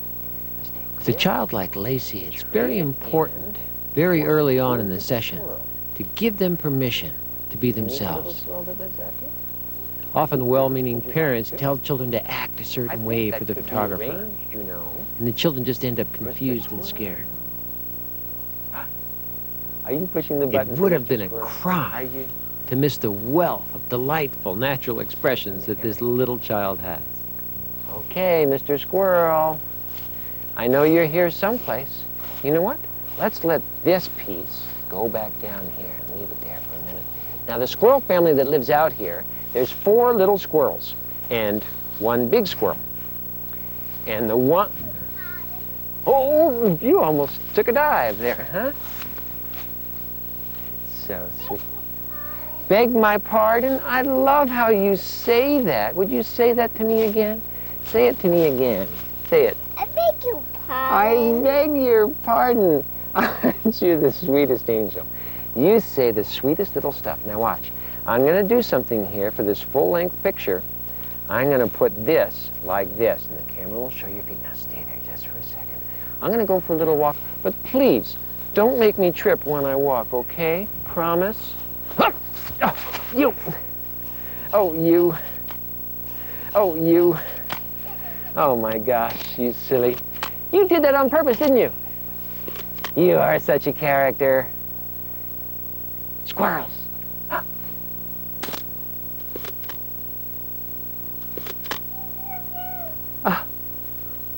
You know what? When that squirrel comes up, if he licks your face, you just... I beg your pardon. I beg your pardon. Very, very nice you remembered that. Now watch. You know what? You know what? One time when I was here, a little tiny squirrel ran up to me, and he looked up at me, and he looked so hungry like he couldn't find any food. And so you know what I did? I went out to try and find food for him. And you know what I found for him? How did that foot go? Did you remember? I beg your pardon. I love when you say that. That's so pretty. Don't go away, though. Okay. Uh-oh, are you hiding? Were you hiding? Let me fix your hair now. Wait. Very, very pretty. Stay a little tiny bit closer like that. Uh-oh. All right. Rest your hand right there. I'll be right back here.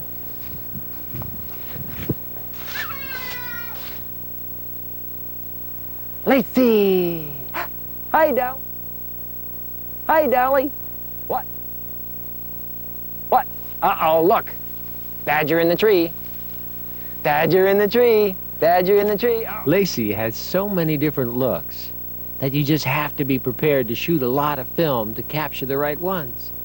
You never know what she's going to do next, and the smallest little movement Peek at me over here. See if you can mean something so entirely different. Hey, I saw you. Ready? Where's Miss Lacey? Oh, who's that? You're not Wendy. You're not Wendy, you're Lacey. She's a high-energy Wendy, child, Lacey. and she responds to a lot of energy, so you just constantly have to keep it fun. Uh-oh.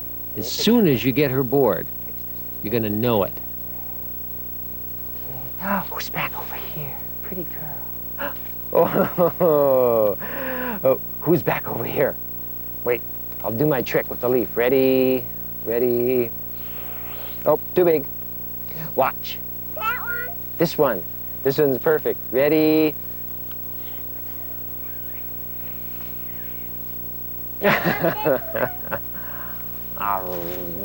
Mr. Eagle. Eagles, yeah. Eagles, yeah. Hey. Eagles, yeah. How would you like to move? Let's go someplace else. Come on. I think that what happens over here is going to be...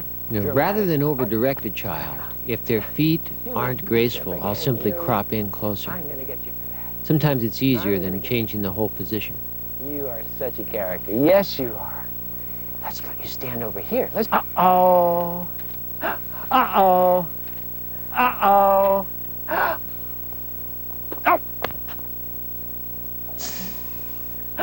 Uh-oh. Snakes. Squirrels. Nice underwear. Do you do that to cool off? Yes. This will make me sweat. I know, but we'll get arrested. You can't do that. You stay here just for a second. You know what? Let's jump through the tree. Okay?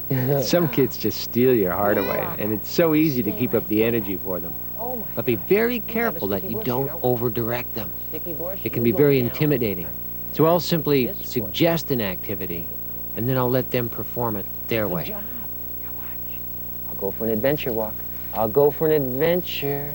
Will you be okay here if I leave you here? Okay, I'll go bring us a tiger back, okay? Okay. Ready for a tiger? Okay. Hi, beauty. I think I love you. I think I do. Snakes! You've had it with the snake routine, huh? Squirrels? Here she comes. You know what? Take one gentle little step through that tree. Ready? Here she comes. Oh, yay! Steady. Here comes the other foot. Steady. Here it comes. Real gentle. Beautiful. I never criticize, even if they did it absolutely wrong. I always praise them, and then it makes them want to try it again. It gives you a second chance. First step through the tree. Here she comes, ladies and gentlemen. Come on, take one step. Lacey's so wonderful, because one look at her face and you know exactly how you're doing. Good, bad, in between. She'll let you know right away just by the look in her eyes. Here she comes. Beautiful step. Thank you. Who's that over there? Who's that over there? Is that your mommy? Yay. Whoa.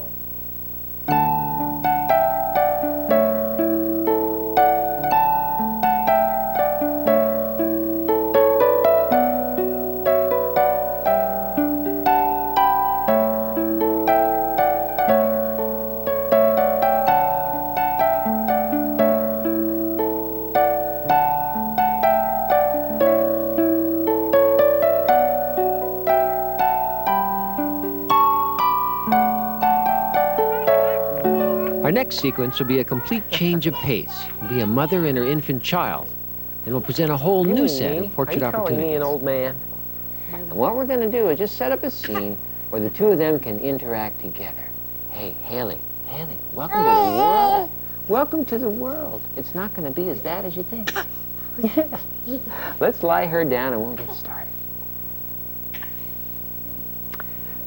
One of the things I always look for is just a soft leading line, and what we've created here with the Muslim is just leading that right down towards her.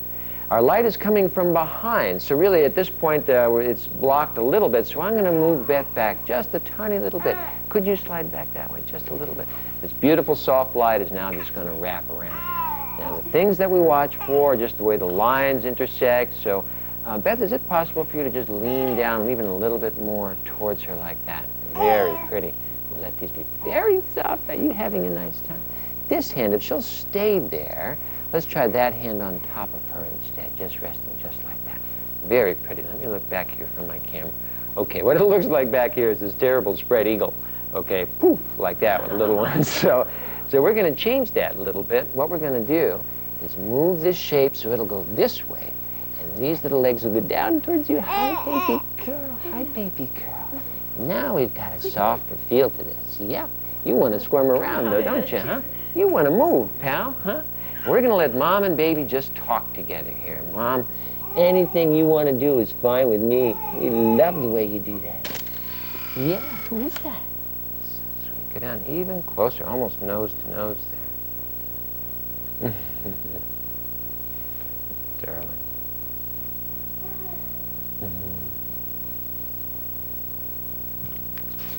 The lighting that we're doing here is really more for the baby. It's doing more for texture, the way it lights the gown skimming across. So sweet. Who's that? Huh?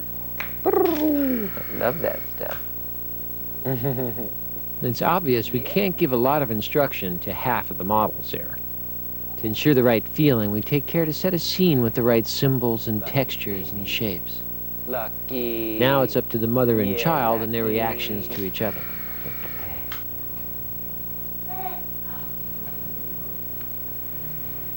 Cutie pie girl, there we go, cutie pie girl. Ah, darling, I love that light. You know, it's real pretty. Lean in towards her, point your nose towards me. It's just so your nose is towards camera there, and rest your head right up against her there. Oh, I like that. Like, what's that sound? Loud sound. Loud sound.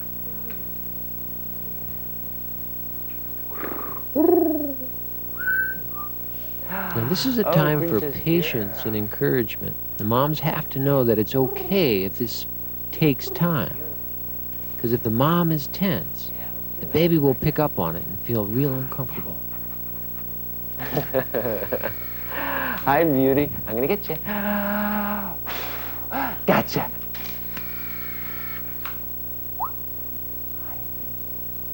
Hi, princess girl. I see you. There's always a lot of caressing and just slight movement changes of the child. Her hands on your hands. Wowie, whoa, what's that one? What's going on there? Yeah. The situations here will be ones that you'll have to steal the moment. It'll happen very fast. You have to anticipate.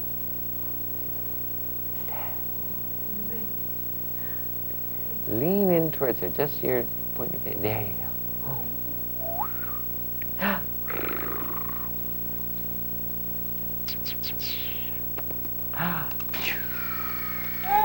Nah, ooh, stand up tall. Stand up tall. Ooh, we'll do a stand up tall, because she's gonna, if she stands up tall, good. Now let's do that stand up tall, looking back at me when she stands up tall, okay? Ready for a stand up tall, are you ready? Big girl. Say if you're ready. Anytime you're ready. There she goes, big stand up tall girl. Yeah, very pretty. You did that good.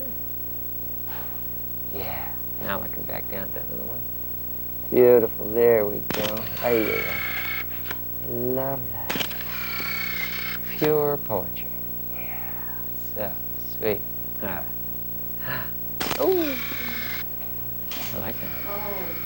I wanted to do some very classical old masters looks, and this called for very low-key lighting. And notice how dramatic the lines become when reduced to outline form. So sweet. That's so sweet. Ah, yes.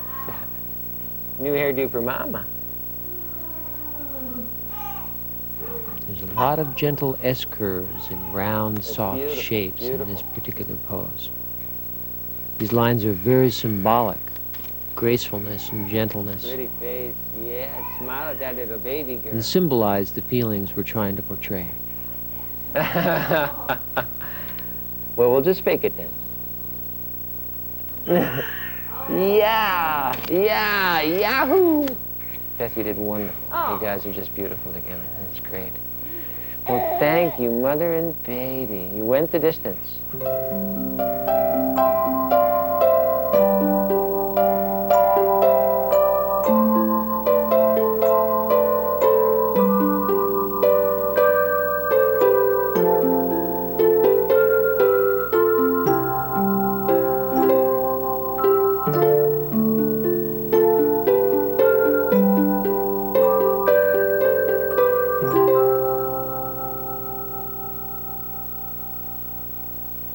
Beautiful thing about children is they don't have a self-image.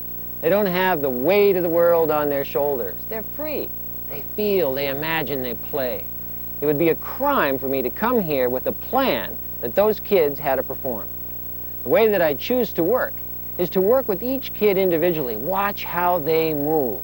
Watch their individual characteristics and style, and go with the flow. I let them dictate to me. That's what makes a beautiful portrait session real. Later on, we're going to bring the two boys together, and then we're going to watch the special magic that happens when little minds work together. We're going to let them play, and we're going to disappear in the background and steal pictures, as if we're just photographing through a window and they're not even paying attention. So let's get started. I think we're going to do Charlie first, and we'll take a little walk together. Charlie, are you ready? Here we go. Come on down the path, buddy. We'll go for a walk. And Michael, will you wait and you can be the second guy? No. Okay. It's agreed then. Come on, follow me. This will be our last session, and as you'll see, photographing boys is a whole different kind of energy. No way. What? I thought if we were there, you would jump down and get it. I think that would be the cutest thing. And you could, maybe he'd come up and he'd lick your face or something. Do you think he would? Nice. Most squirrels are nice. Yeah, great feature. Charlie wasn't feeling a whole lot of freedom in the beginning, so I really tried to involve him in the story, just fishing for something that would spark his interest and get him to forget about the camera. Yeah. If a standing that's pose okay, doesn't then. feel fluid, Do then what just let you the like, child sit because down. that's even better. Always trying to Always. change something just to It's see what the always better response to will do be. your own stuff. You know that, don't you? We'll get a place for your foot. Right in there, okay? Put it right there. Good. All right, now you stand here with this stick. And man, you look up there. And if the bad stuff comes, Michael had a whole different kill style. it. He came across as strong and confident. Okay. Here comes the badger! Watch out, the badger! I put the camera a fair distance away and worked with a remote trigger and advance mechanism. Watch out! This helped him just respond to me and ignore the camera. Yeah, you'll get him good, right? Wow, you'll nail him, right? Because you're brave. What about that up there? It's a real A real snake? A real snake? Are you kidding? Uh-oh. You better go back there. You better go back. Back you go. Go ahead. Now watch. Let's see if it happens this time. Let's see if it happens, okay? And Michael required a lot of input to create reaction and expression. However, he had wonderful moments when he would just look at me and think. This time, rest your head on your hands like that. All the way down. Okay, are you ready? You're fun, you know that? Where'd your mama go? Down that way? We'll go find her. You wanna?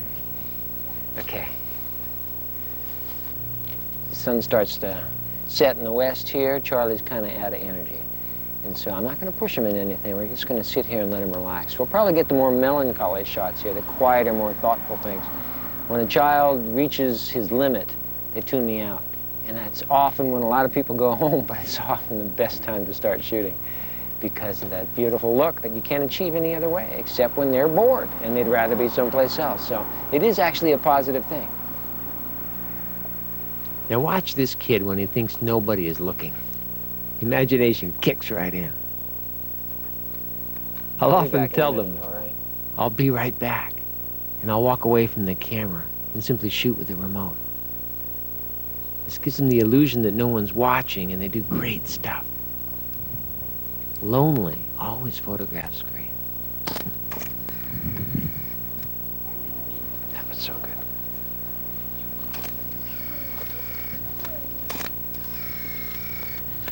And notice that when these two get together, they become so much more loose and animated. Now it's not just me against them. Now I don't even enter the picture. They're safe and secure in their own little boy world now. Lean in closer, guys. This is a secret. Lean in closer to each other.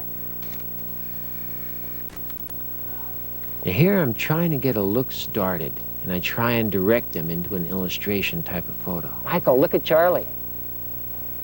Hey, Michael, talk to Charlie. You guys are doing good. Put your noses real close to each other. Real close. That's really close, man. Not quite that close. Now, I had to direct a lot at first to get it going, but finally they took over. They acted natural on their own and they made it work. But you guys need to lean in just a little bit closer together and do one last little secret here, and we'll be done, okay? Last little secret. I'll often set a scene with a particular idea and get it started, and then just let the kids take it over. If you over-direct, you'll intimidate and wreck it every single time. So now the boys are finally in position and just acting on their own. These are the best pictures of childhood. I just saw the seagull. You did? Attaboy. I saw a girl. Really? All right, get her name. Get her name and number. Girls aren't allowed here. What are you looking forward to the most? The park. The park. The prize at the end is playing in the park, huh? Come on, let's go. Did you ever meet Michael before? You did? When? Just earlier today, huh? Yeah, because I think, hey, no way. What? I have the Michael Jackson song. Do you know what his name is? Michael Jackson. That's right. You have his song. He's a good singer. You know what? You guys were a lot of fun today. You know what? What? You were. You were both. Hey, Charlie, now pay attention to me when we talk here. We're almost done, okay? You know what? You know what? I think that the best thing that you guys did today was have fun. I do. We played in the park, and all those people stared at us with those cameras. But you know what? The best part was when we had fun, wasn't it? Mhm. Because what is life except fun, right? Let me see your teeth. Oh, no, not this again. What happened there? Well, I just got one chipped. Someone hit me. When you take pictures, is it fun or not fun? Fun. Fun. That's good. What's the best part of your whole day? Playing fun. Playing fun. It's not fun when people make you do things, is it? No. It's just fun to play. I mean, being a kid means having fun. Is that right? Right? Charlie, do you wear these socks every day? Only when I take pictures. Only when you take pictures. I appreciate that you wore them today, and you did a real good job. Now, would you guys like to run down the park and play? Yeah! Do it, man! You got freedom. No, I'm running home. I've had it. I got no more energy. I got no more film, and I want to go home.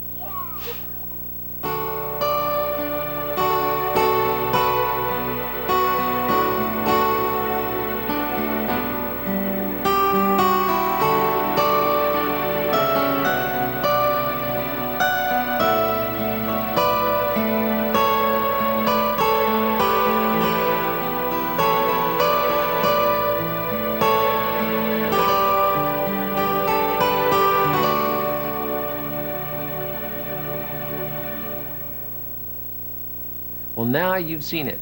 Real life. Sometimes photographing children is smooth as silk, and sometimes it's a very rocky road requiring a lot of film and a lot of patience. Always remember this. If you give a child permission to be a child, they will. But first, they have to sense that you approve of them, that you enjoy them, that you understand them. Try and see the world through their eyes. Try and involve them in something that'll make them think and feel. Tell them stories. Let them discover things. Try to fascinate them in some way, or give them the opportunity to show you what they are good at. But always get them to feel. Because after all, that's what childhood is all about. I'll finish with the famous words of Winston Churchill. He said, never, never, never give up. So go out there and have fun. And remember, if you sincerely look for beauty, you're going to find it. Thanks for watching.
like that with your hands. Very graceful, very, very pretty.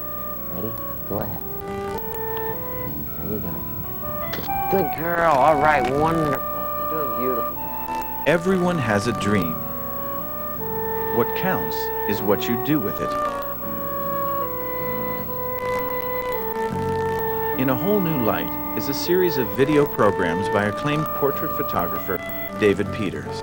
It's a comprehensive and powerful series designed to teach you the art of portrait photography. David will show you step by step how to discover and create great backgrounds, both on location and in the studio. He'll demonstrate how to evoke natural, magical moments working with children and adult subjects. How to set the stage to capture those special feelings. How to achieve images that result in beautiful wall portraits that your clients will always treasure. In A Hole Gnu Light, we'll show you how to create your own success story and realize your dreams.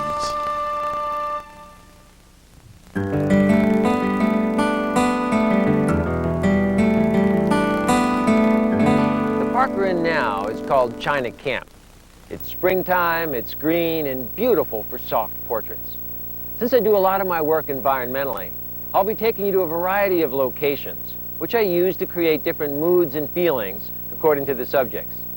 The idea of this video is to teach you how to find and select great backgrounds for location portraits. There's so many elements to consider. Things like light, symbols, lines, shapes, color, form, texture, three-dimensionality. Say nothing of the practicalities of just posing people outdoors versus in the studio. We're going to deal with each of these elements at a variety of locations. But we're here now because of the great natural beauty and the beautiful light that exists here. The key is in knowing how to find and recognize good light and then learning how to use it effectively. The quality of light you use is probably the most powerful element in any photograph. Light has been called the hero, the magic dust of a picture. Wherever it's sprinkled on a scene, the eye naturally follows. Beautiful light can transform the ordinary into the glorious. Glory, splendor, brilliance, even holiness can be conveyed to us by the quality of light we see. It's no small thing that in the Bible, God is often referred to as the light.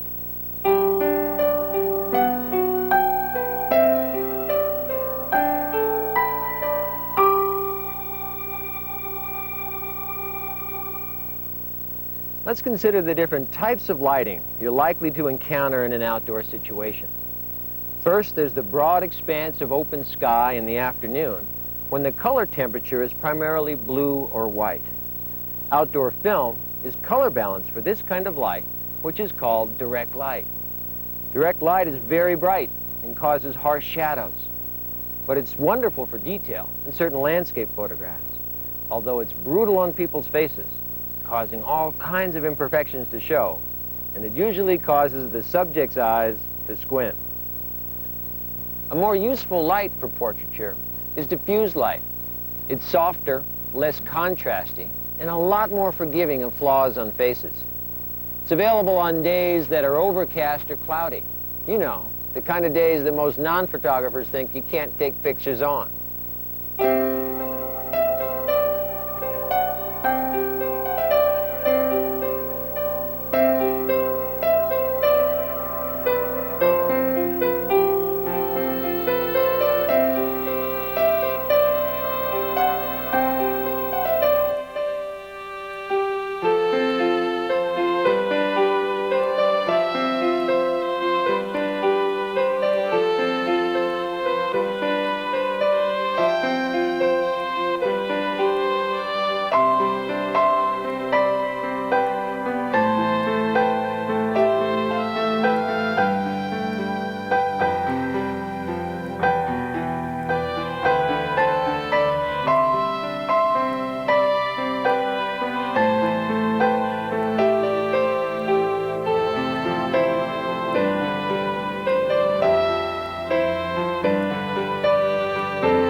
In general, the first 2 hours after the sun rises and the last 2 hours after the sun sets provide the most beautiful light of the day for location portraiture.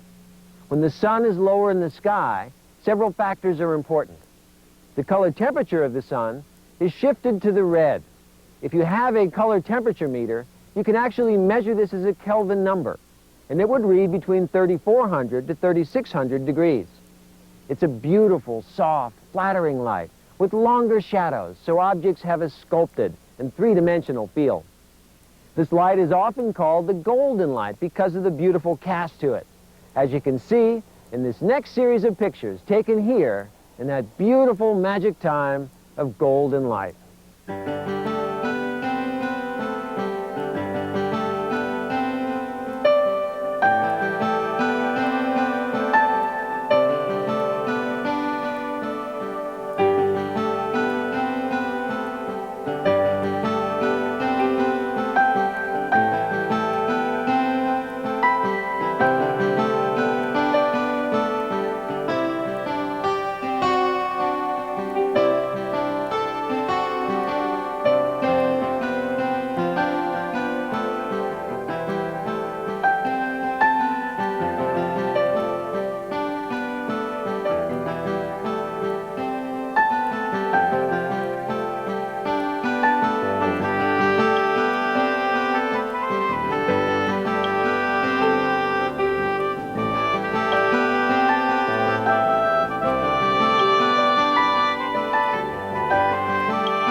We're here now with my daughter Jessica, one of my favorite models, to illustrate how I use the light to create the set of pictures that you just saw, and also to illustrate how to extend the shooting time of the prettiest light of the day. As you can see now, we're here in a basic direct light, with the sun traveling in the direction of that mountain behind me. In the wintertime, that sun sets fast, and it gets dark very quickly. In order to extend the usable shooting time, look for a natural or man-made feature, such as a mountain or a tall grove of trees or maybe a tall set of buildings, to actually block the ball of the sun. When this happens, you still have the beautiful afterglow of sunset, but the sun has a considerable distance to go before it's down and it really begins to get dark.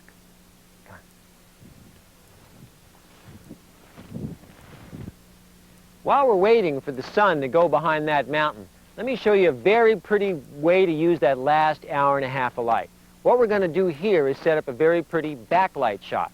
And notice that because Jessica's so blonde, the direct rays of that sun actually cause her hair to burn up and begin to lose some detail. So what I always do is walk my subject to the very edge of that direct light and work right on the fringe of it. Jessica, let's walk right back in this way. Now watch what happens very slowly. Go ahead, keep walking. Now the light has become softer. It's still very pretty, very directional, beautiful for portraiture. And look what happens when she turns her face back over this way.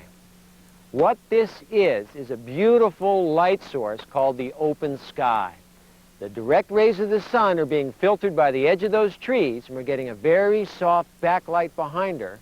We're getting a key light, the main light for the plane of the face, coming from the open sky, and this crosses her face and gives beautiful definition to the cheeks and the face. And we're getting a shadow, which is actually created by this grove of trees. So if you work on the edge of a shadow, on the edge of an obstruction like this, it will create the shadow, the sky will create the key light, and the sun will create the backlight. It's a beautiful, natural situation to work in. Jessica, that's so pretty. Stand on your right foot a little bit more. Put your left foot back a little bit like that. That's great. And look right back over here towards me. Tilt your head just a little bit. That's beautiful, darling. I love it. That's great. You don't need to be limited to these lighting conditions. You may find a beautiful background that has just the right amount of sparkle to it, and you want to move out farther into the direct light. That's okay. This is a perfect situation to use a gold reflector to add more exposure to the face and balance out the light that's on the hair. Follow me. Okay, Jessica, stand right on the edge of the light here. What we have now is a beautiful situation of gorgeous backlight, beautiful gold light as it skims across the top of the grass, illuminates the tree, and lights up Jessica's hair. The problem is there's not enough light on the plane of the face. It would be underexposed. So what we want to do, even though the wind's blowing here, we're going to bring in a little bit of gold reflectance to illuminate the plane of the face. Now, all of a sudden, the exposure on the face is the same as the exposure on the hair.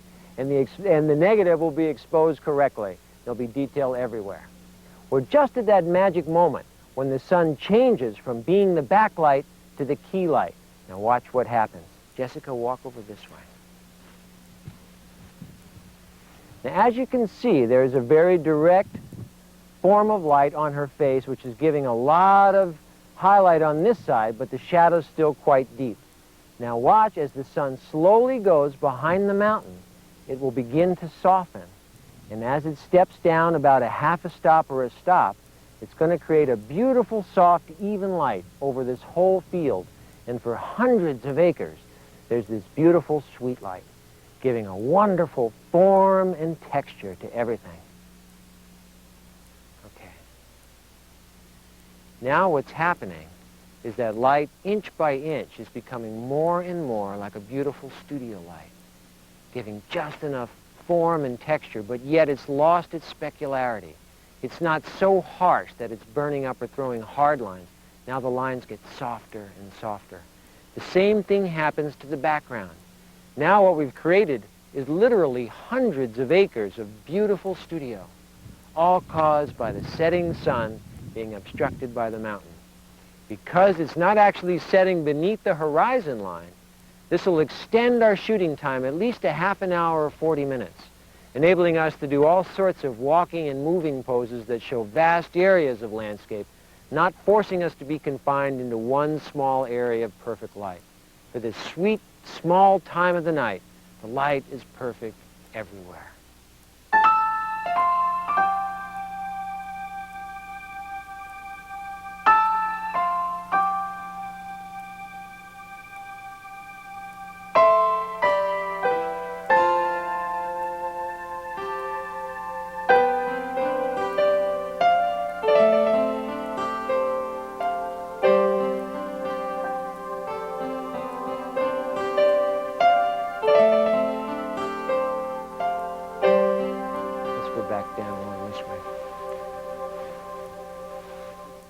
What I want to do is create a line that goes like this.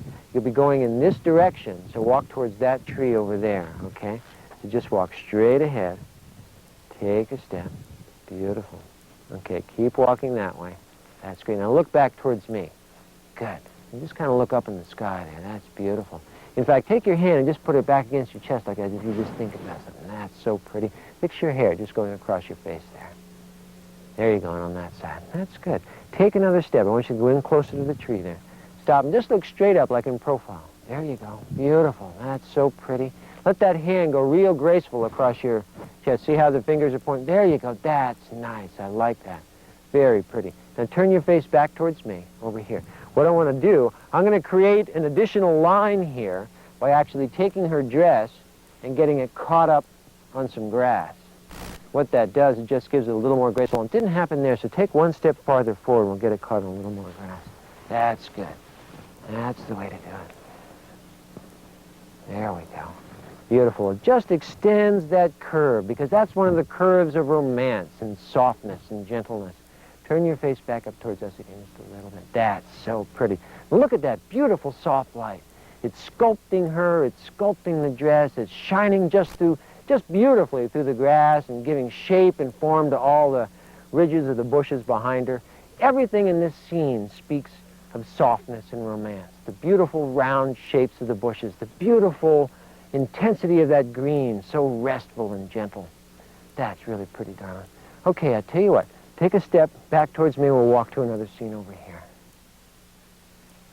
All right, that was beautiful. You can continue to work in this light until you lose it completely. I'm often out here photographing while cars are going by with their headlights on. Don't be fooled because your eyes seem to say to you that it's dark. The quality of the light is still there. You can simply adjust your exposure and correctly expose the negative and it will look absolutely beautiful. Jessica, turn this way just a little bit. The feeling that I had here was this beautiful, soft, cascading line of the tops of the bushes leading down this way, this beautiful greenery, so lush and full behind her. It kind of gave the feeling of a girl walking out of the woods and coming up out of the creek bed. So walk up towards me, and as you walk, hold the edge of your dress like you're afraid of stepping into something there. There you go, that's so pretty. And now, as if you heard something and you look back over that way. Notice how beautiful the light always remains, even as we travel throughout the scene. There are literally hundreds of acres of usable light in a situation like this. You can walk her through and create a huge vista shot, or you can be in very close and intimate just like we are here, and you'll always have beautiful light. Take another step or two towards me over here. In fact, that's so pretty. That's so pretty. You know what? Let's try this. Let's try you kneeling down in this light right here. Just find a comfortable place right there to kneel down. There you go.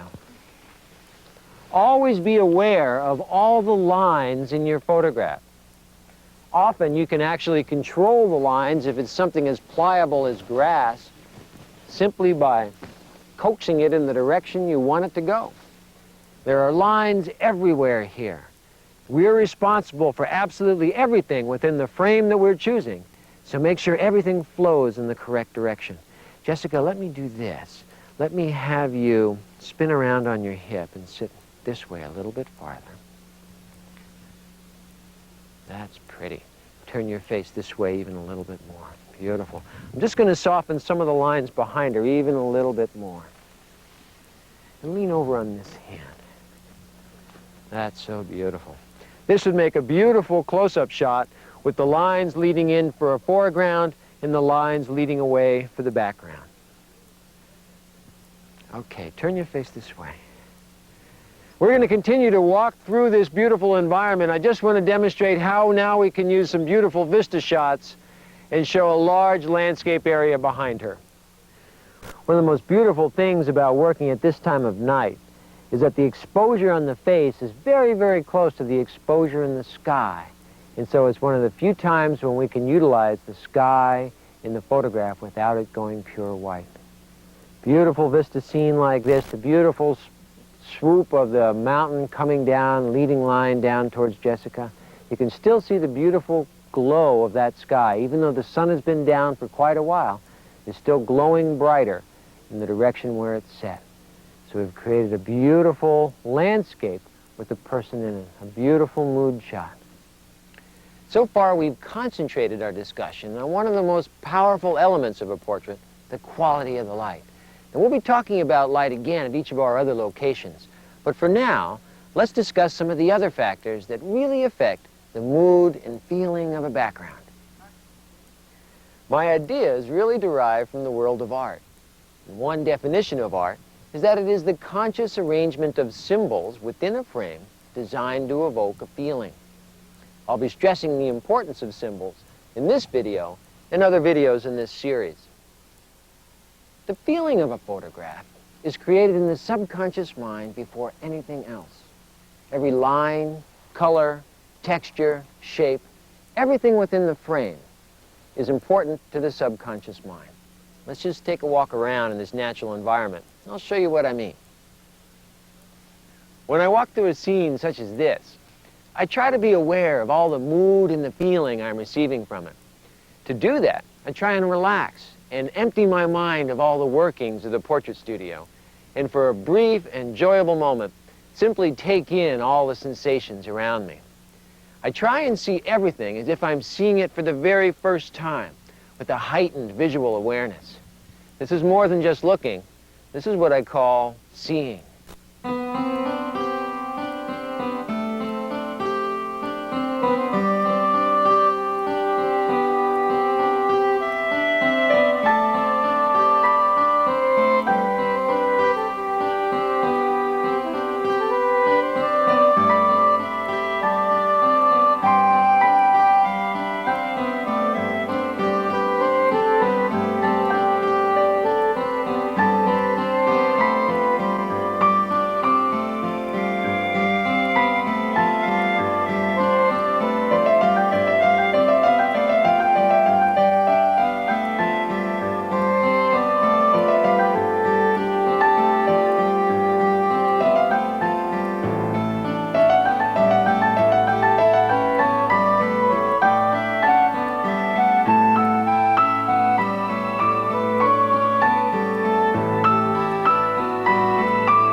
You know, one of the problems with working in a large open area such as this is that the eye takes in so much, but so do all the other senses. We can smell the fragrant blossoms in the trees. We can feel the cool breeze in our temple and soft grass underfoot. We can hear the birds singing and listen to the trees rustling. But you know, all those sweet sensations will not follow you back into the studio when you present your proofs to your client. So don't be fooled. The overall feeling that you experience in an environment will not translate into your photograph. Only the visual elements will transmit feeling. The color, the line, the shape, the form, the texture, they alone bear the full responsibility of transmitting feeling. Let me show you some of the things that I see out here and how I would respond to them as visual communicators. Now, when I walk into a scene such as this, one of my first impressions was that it would be an excellent spot to do a subject like a mother and a child. The reason is that in the background, there's a very soft curving line overhead, and it kind of gives the feeling of nurturing, of gentleness. Same thing with the grass. The soft texture of the grass and the dappled light on it is also supportive of that feeling. As we go farther across the scene, suddenly the feeling changes. The reason is that the lines are different. Now there are thick black lines of the trees. It kind of gives it more of a foreboding, a more mysterious feeling. It doesn't connect as well with the mother and child. It would be a beautiful scene for a photograph, but the subject matter should definitely be different. Always want to try and connect the feeling of the symbols with the subject. I'll often refer to a background as being either masculine or feminine. There are certain lines, colors, shapes, and textures that the subconscious will connect with the attributes of either masculinity or femininity. In traditional art, the darker, heavier lines, the heavier, rougher textures, the angular shapes such as the squares and the rectangles and the triangles are automatically connected with the masculine, where the feminine lines, the soft, wavy lines, the light, delicate colors and gentle textures are connected with the woman.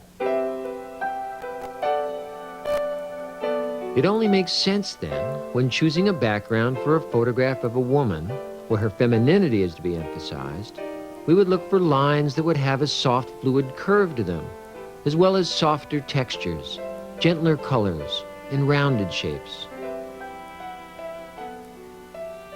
Pretty much the opposite ingredients would be sought to emphasize masculinity. Lines could be more structured, textures heavier, colors darker and cooler, shapes could be more angular.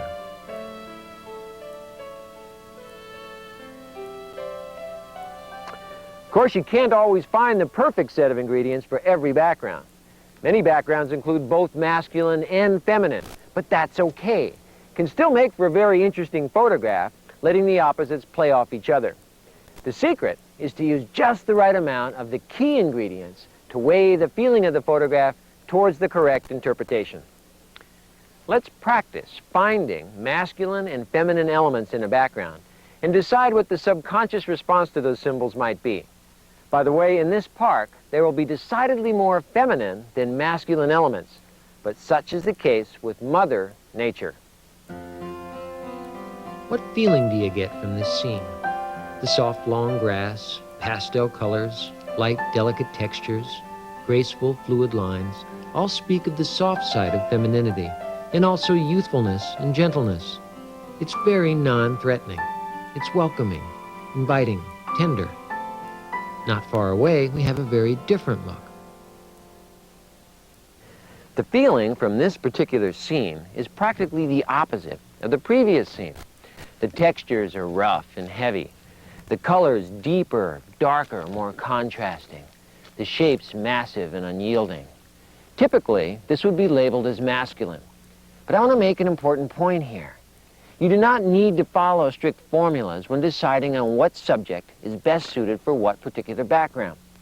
A very feminine subject could be placed in a masculine background, and a masculine subject in a feminine background, depending on what particular feeling you want to achieve. A young woman might be posed very effectively next to rough textures or angular, forceful shapes to bring out the strength of a particular character trait, where a man, posed sitting in a garden, might bring out a thoughtful, sensitive side of the personality. We're not limited in any way. In fact, contrasting subjects and backgrounds can be a very effective form of expression. When I walk into a new area, after I evaluate it for the kind of light that might exist there, the next thing I look for are lines. Lines can have a very powerful influence on a composition and add a very dynamic effect to a portrait. Since I photograph a lot of women and children, I'm often looking for curved lines, S-curves and C-curves, the kind of lines you often find on roadways and country paths. What lines do you see in this composition? Initially, the S-curve is important, the line that comes in from the far right. As the camera comes in closer, I want you to notice the series of diagonal lines caused by the foliage. The bottom line of the bushes, as well as the top line. The bottom line of the trees, as well as the top line of the trees. All echoes softly cascading diagonal lines throughout the composition. This often occurs on a hillside as the foliage adapts to the shape of the hill. The edges of trees, branches, bushes, and mountains are often the dominant lines in the composition. Sometimes the easiest and most effective way to create a diagonal line is to take a straight line and instead of viewing it head-on, simply view it from the side. In the beginning, you may find it difficult to isolate effective backgrounds from the large landscape your eye is capable of seeing. You may want to carry a 35mm camera with you to isolate your view into a particular frame. If you don't have a camera, simply ask your assistant for his. He can't say no. It's written in the script. Michael, give me your camera. Works every time. For those times when you really don't have a camera available, simply take a cardboard or a piece of paper and cut a frame into it. This works as a telephoto lens when you hold it at arm's length, and as a wide-angle lens as you hold it close to your face. Another bold creator of lines is light. Light can create a constantly changing pattern of lines as it works its way across a landscape. The most dramatic demonstration of this is when the sun is low and coming from behind, outlining the trees and grasses against a darker background. Lines are everywhere. Some are constant, such as tree limbs, roadways, and fences, but other lines appear only on special occasions. Wind is a great creator of lines. A gust of wind can cause a flat, static field to create beautiful, graceful lines, or make a light fabric dance across a landscape.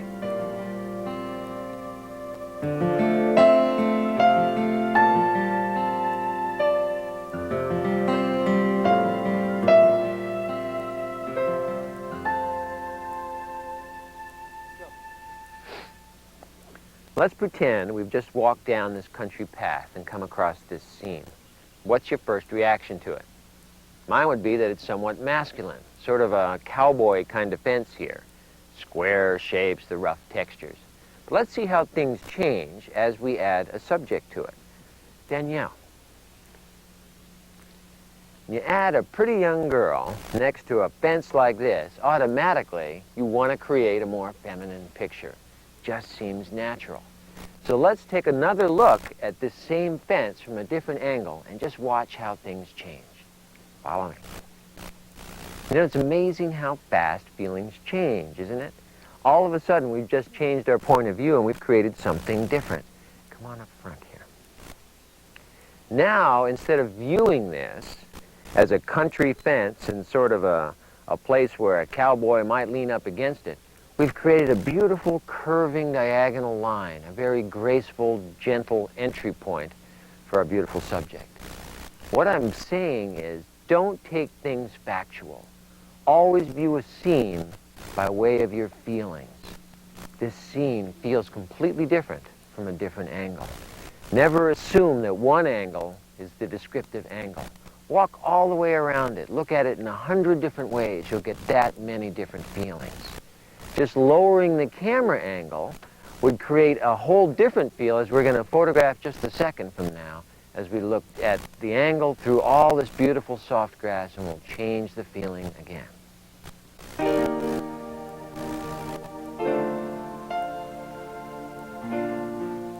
Pretty. Look over here. That way.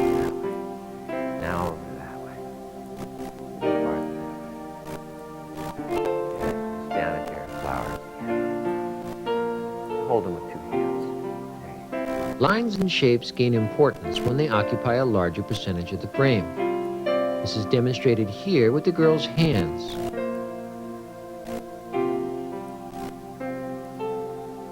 The beautiful shape of her face, and the beautiful S-curve design of her hair. Notice what happens as the camera pulls back, and the other lines, shapes, and textures begin to contribute. The wider view changes the feeling.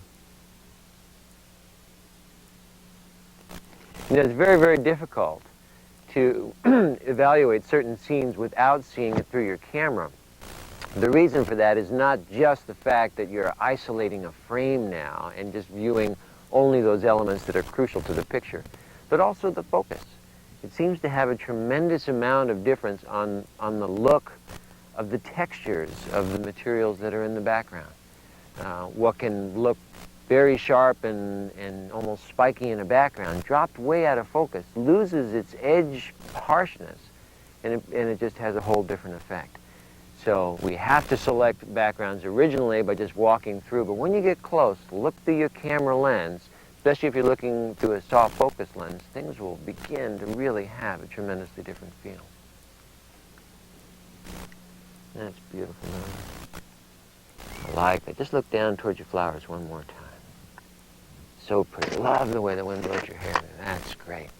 All right, little happy face. You can do it. Atta girl. All right, that's beautiful, Danielle. I'll tell you what, just turn to your left just a little bit more. All right, gorgeous. All right, we have it. That looks beautiful, darling. You know what? I think what we're going to do is just move to the next, a little bit farther down the hillside. Okay? All right, follow me.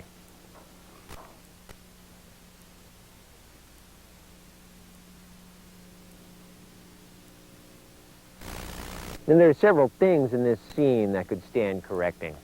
Number one, the light is very harsh. One of the problems with that is that it's causing a lot of contrast on the foliage of this tree. Now, the kind of tree that you select for your background is very important. The size of the leaf actually means something. Here we have leaves that have sort of a pointy feel to them. When there's a lot of contrast added to that, it becomes harsh. If you want to show youthfulness and gracefulness and gentleness, find a tree that has very small leaves and photograph it in a very soft light. The other thing you never want to do is photograph light hitting foliage directly. It looks so much prettier when the light is shining through the leaf when it's lit from behind. One of the other problems that we have here is that the model is placed so close to the background that it causes the whole scene to look flat. What we need to do is separate her from the background and create the illusion of third dimension. Let me show you a scene where that exists. Danielle, why don't you just stand right by the edge of this? Now, previously, we had the model flat up against a heavy detail, and that was just a very two-dimensional scene. What we want to create here is the feeling of third dimension. The way to do that, number one, is to have something in the background that slowly drops out of focus. Ideally, you want your background detail to be 20, 30, 40, 50, even 100 feet out of focus. That creates a very soft receding line. Another line that we're receding here is the line of this bush. Softly out of focus here, sharp here, and then these bushes behind her drop farther and farther out of focus. Again, it's a repeated line that slowly recedes into the background. One of the other lines you'll notice here is this line of just this dry grass that slowly weaves its way back towards the background. So to repeat, we want to have a line that will slowly recede towards the background. We want to have objects in the background that appear smaller than the ones in the foreground. That's called perspective. That aids in the feeling of three-dimensionality. And the other thing is to have the focus drop off on a slowly receding line all the way to the background. Satisfy all three elements and you're going to create a feeling of third dimension.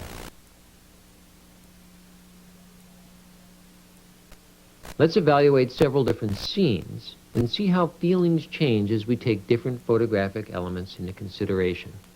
The point I want to make here is that what actually ends up on your film is considerably different than what your eye sees when you first walk upon a scene. Let's consider the angle of view. The eye naturally sees a wide angle, taking in many different lines and textures. Here the textures range from the grasses in the foreground all the way to the mountains in the background. Now watch what happens when we isolate a single part of that view by adding a longer focal length lens. Now we are seeing just a precise element of this scene, and we're seeing it sharply. Again, watch the change as we switch to selective focus and a soft focus lens. Now the feeling is completely different. The symbols have changed completely. Let's review the process one more time. First, we walk onto the scene, see the wide-angle view. Next, we isolate a certain part of that scene. And now we add the soft focus, and the feeling changes completely. In this video, we've concentrated on the basic elements of outdoor portraiture, specifically on what to look for when selecting a natural background for an environmental portrait. We've seen the difference a beautiful light can make, and we've looked at several different kinds of light and how to find and use it. It seems that the most beautiful light comes when the sun is low on the horizon. Simply gives more form and texture to things then. A rule to follow is work by the first tree in the forest. Choose an open clearing. Don't go deep in the forest. What this does, it allows the beautiful light from the open sky to come in for a key light effect. And the forest itself actually obstructs some of the light, creating the shadow which is so necessary to form and roundness. Always place your subject so the key light from the open sky comes in from the side. This too helps give form and texture to your subject. Seeing light is a skill that will take time to develop, but you'll find it's an incredible asset to the look and feeling of your portraiture. Seeing is indeed critical to outdoor photography. Simply moving the camera a few feet one direction or another adds a whole new set of elements to your viewfinder. Try to be sensitive to the feelings that the colors, lines, shapes, and forms are providing, and use only those elements that support the feeling you want for your portrait. Take advantage of the beautiful sense of depth and dimension that open space can provide. Look for receding lines that will take you farther and deeper into the background. Use perspective, the placement of something large in the foreground and small in the background. This again gives the illusion of third dimension. Separate your subject from the background by a considerable distance. Don't put them flat up against something. And then by selective focus, that will turn soft and again give that feeling of depth. A beautiful background is like a supporting cast for your subject. It's like taking a beautiful set and decorating it for a play that's about to happen. Don't forget, have fun when you're out there looking for these things. Use your imagination, be sensitive to your feelings, and remember, if you sincerely look for beauty, you're gonna find it. Thanks for watching.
Gently go like that with your hands. Very graceful, very, very pretty.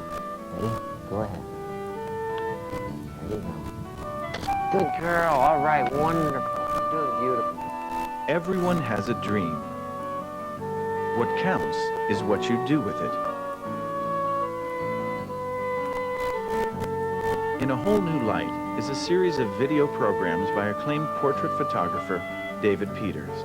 It's a comprehensive and powerful series designed to teach you the art of portrait photography.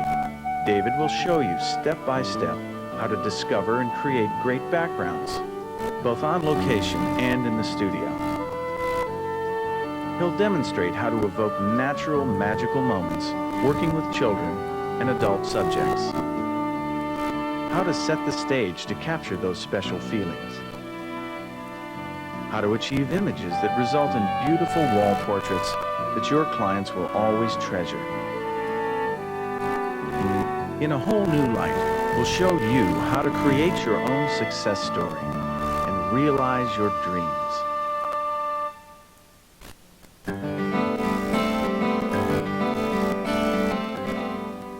Our next location has a much more formal feel to it. It's a beautiful 135-year-old orphanage with 4 acres of grounds and beautiful Spanish architecture. It's a much more closed-in area, one in which the light comes from many different directions depending on the view chosen. You'll also notice that the symbols are vastly different than the wooded pasture that we just left. But the strategy is still the same. Find the lines, the light, analyze the symbols and the textures and the shapes, strive to create depth and dimension, and then match the mood to the subject that we're going to use.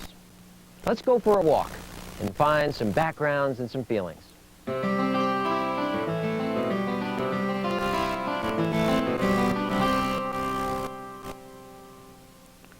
One thing you'll notice in a man-made environment is the repetition of lines and shapes, such as these stone pavers and beautiful archways and wall surfaces. This is different than the random lines and shapes found in nature. You'll also notice that the surfaces are hard and rigid. The solidness and shape of the stone symbolize strength, dependability, and classicism. The color of the walls softens the effect, making it appear more gentle and friendly than if the walls were gray or black.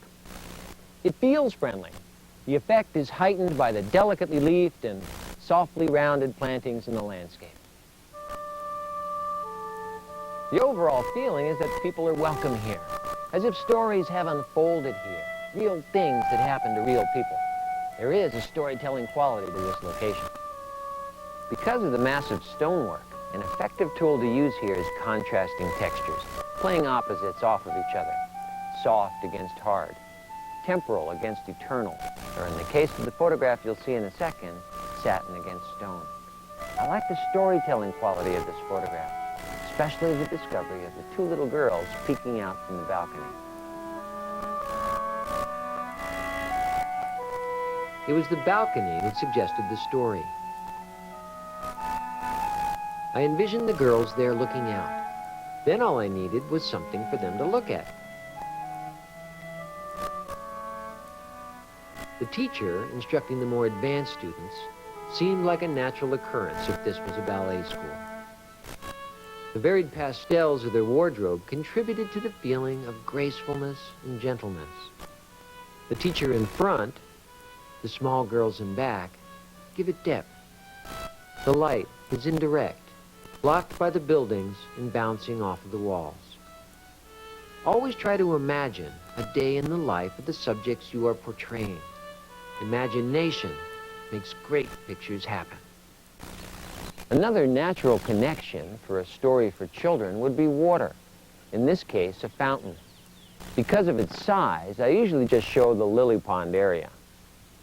Whenever in doubt, show less, simplify. There are many angles to view this fountain from. Notice that each shows something different. The angle I selected for the children's portrait I'm about to show you was chosen because of the soft, round, cascading lines of the area in the background. The light arch caught my eye, and since I like to have something light in the background to draw you further into it, I composed this image to include it. The lines all contribute to the graceful femininity of the little girls. The soft arch, the lines of the trees and bushes cascading down, repeated by the soft cascading lines of the girls themselves, help give the same feeling and mood. There's an art to capturing naturalness in children. Children's portraits have the power to captivate us more than any other type. Most effective portraits go beyond just showing the face. They tell a story. For now, let me take you to another storytelling scene and see what it suggests. What does this scene remind you of?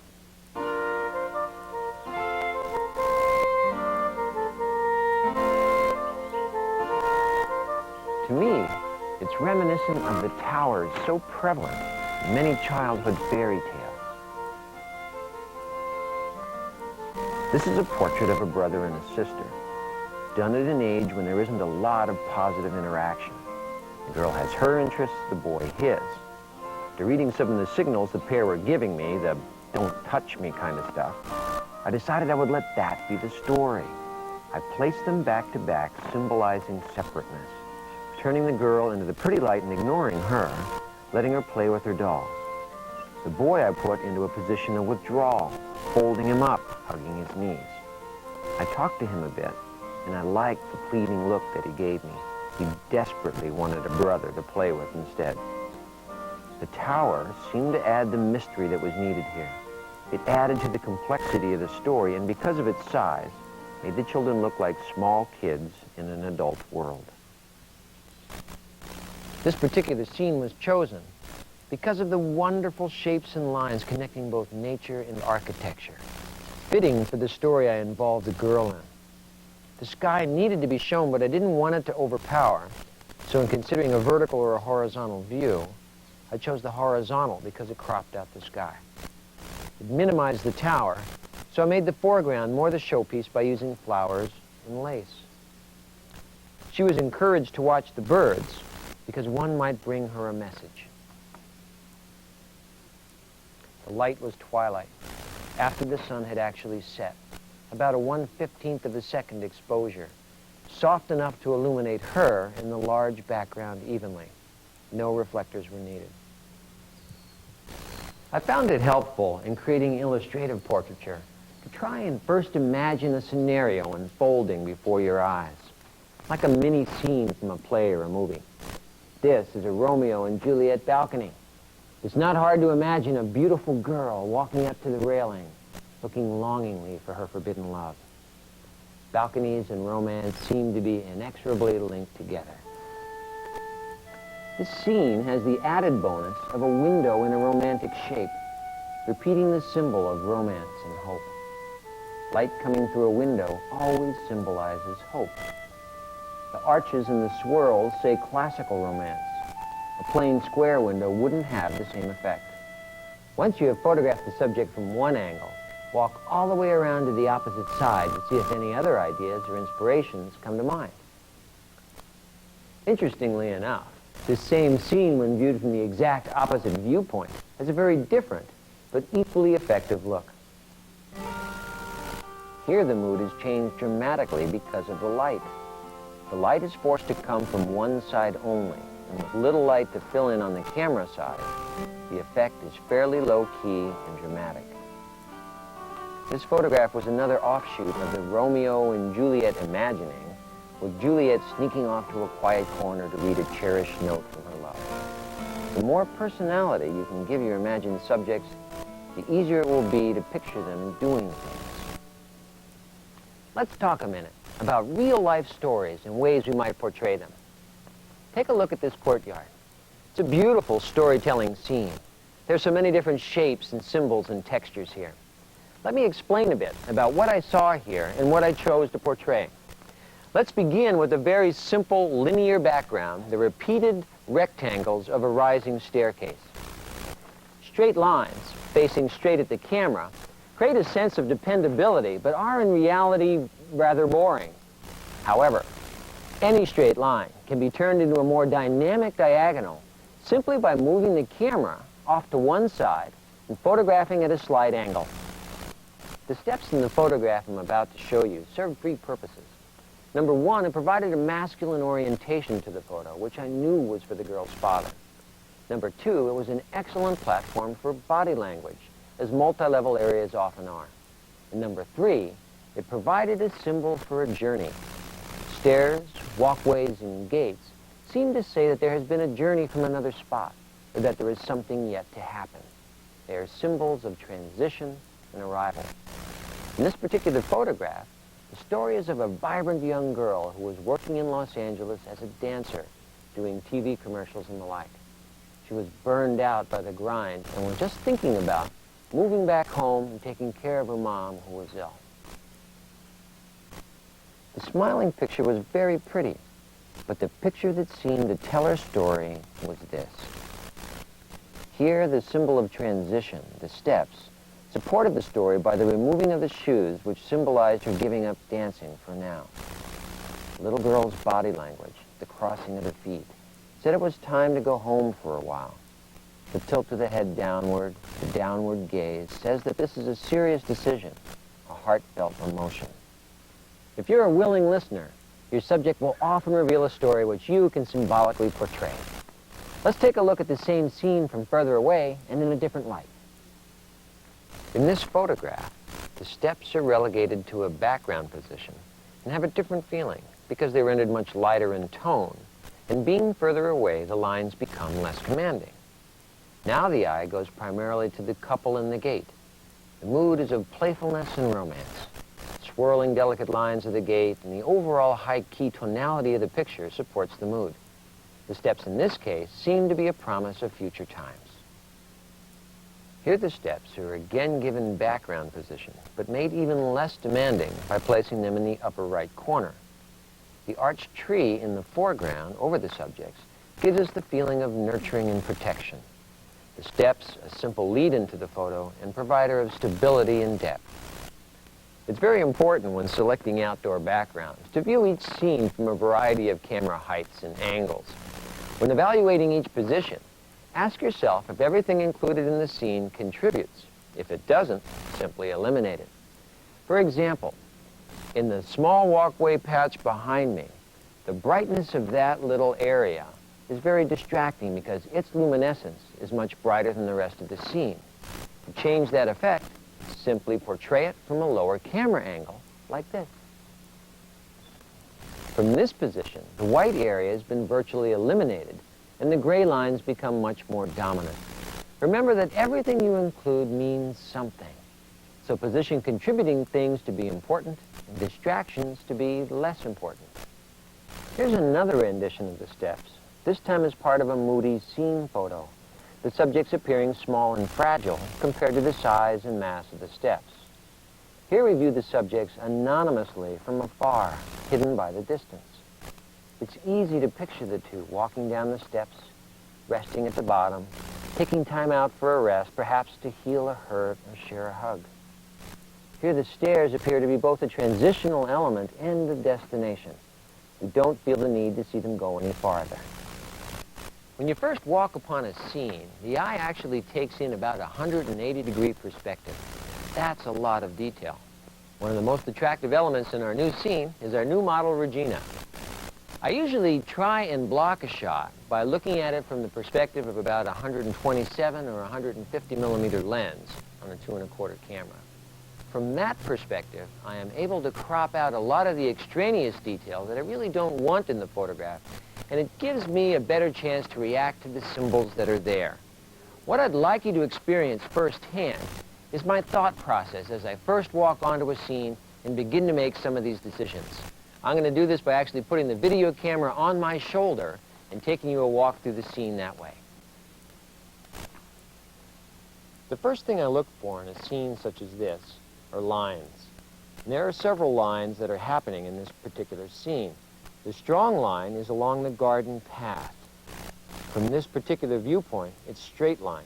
I'm going to try and create a little bit more of a dynamic diagonal simply by moving the camera farther to the right.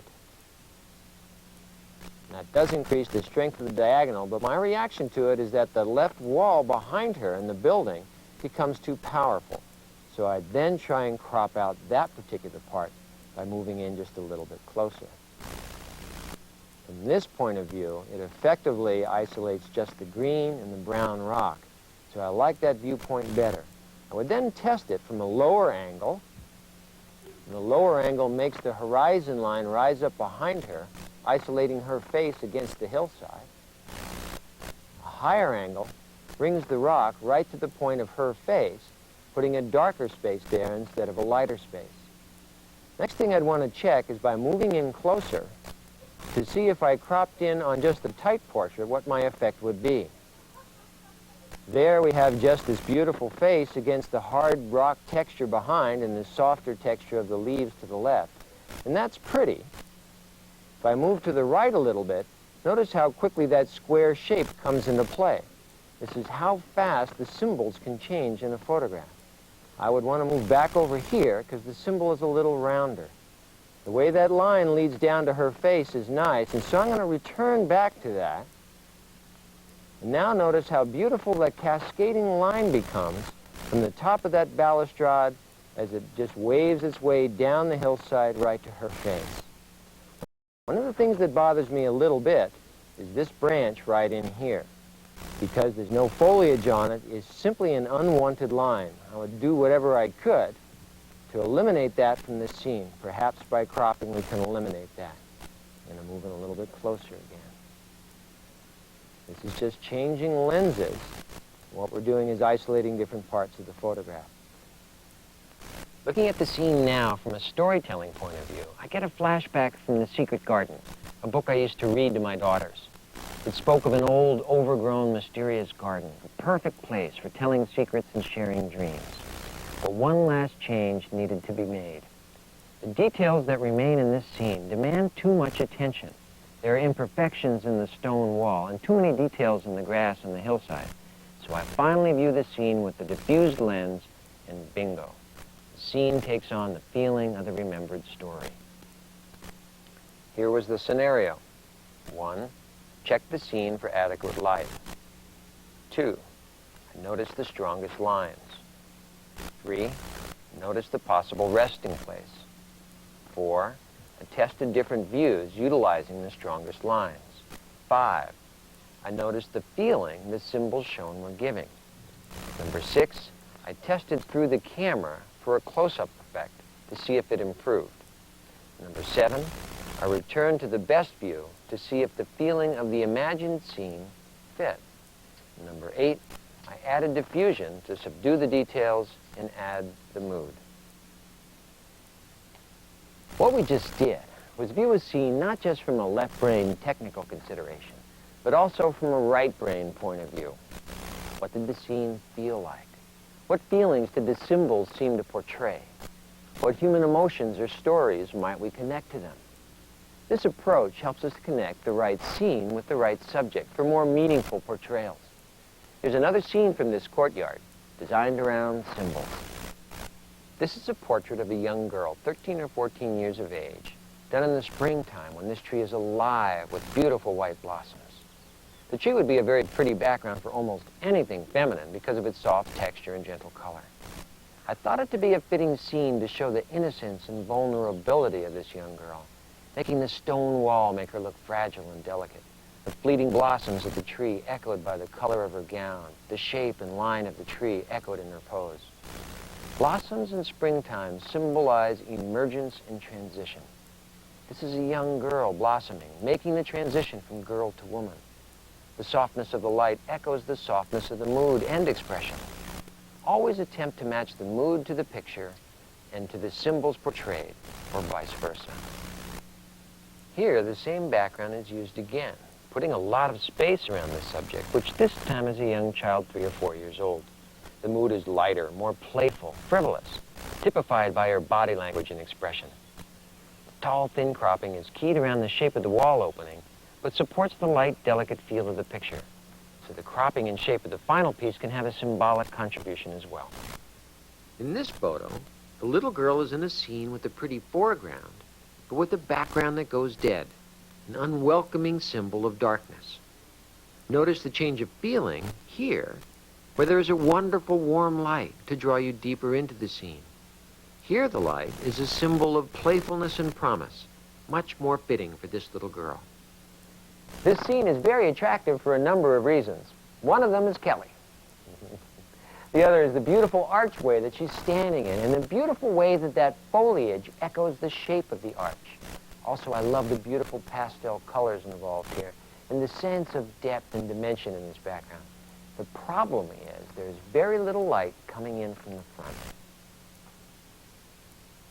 There is, however, beautiful backlight. If I turn the face to profile, the backlight will skim across the face and create a beautiful Rembrandt triangle on the cheek. This is what it looks like with a flat frontal light. And this is what a beautiful sculpted light looks like. For a normal key photograph, we are limited to a profile pose, or we can add strobe or reflected light. But I want to show you another alternative. It's called stepping up to a higher key. Kelly, let me get you to move over to this little wall.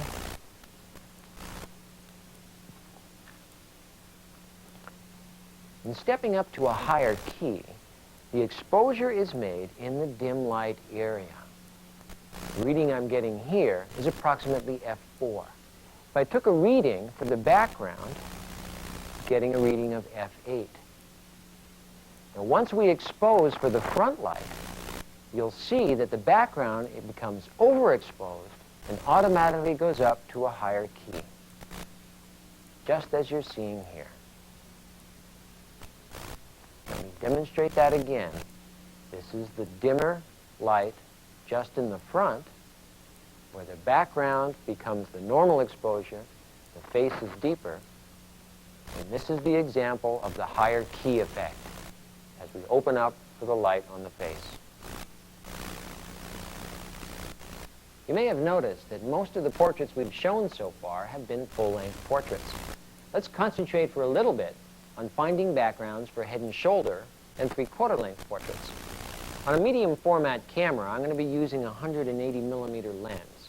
This shows a much thinner angle. It's much easier to find a background with this kind of lens. Let's consider this hallway for a moment. Very solid, very linear, very organized. The rough texture and rectangular form suggest a masculine background.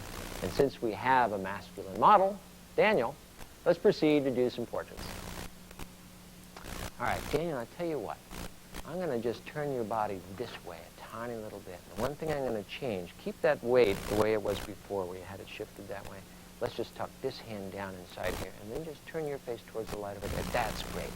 Looks great. Real strong. And we have that beautiful cross light which is coming across. The low key effect is very masculine.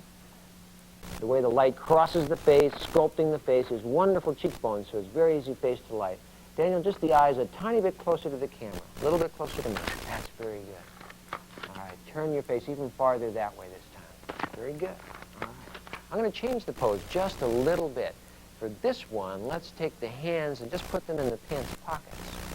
And perhaps I'm going to lean you in front of this bar just a little bit farther that way. You can even cross the foot across there if it's comfortable for you. That's good. All right, looks real good. Just straight back at me. That's very good. All right.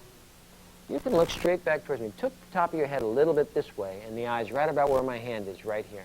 That's very good. All right, you got it. Like that. All right, one more little change. Take the hands and just put them back in the pockets this way, and spread your feet farther apart. This gives a little more solid feel to that, and then turn your face back into that light again. All right, that looks great. You're looking great. Here we go. All right, we got it. Beautiful. All right, we got it. Let's break. Let's move to another spot farther down. What we've got here is just a different tone of background, a deeper gray and the solid form, and just a little stronger look. So we're just going to change things around a little bit, give a little bit different feel. Less of a smiling type of background, more of a serious look. All right, I like what you're doing there, Dana. I'm going to do a few like this, and then I'm going to move you over to this side. Let's just experiment with using this whiter part here. So let's do the one where you're going to have, let's do the hands in the pockets and one foot back up. Kind of leaning back against it just a little bit. All right. Scoot this way just a little bit. I want to leave just a little space by the side of them. All right, that's excellent.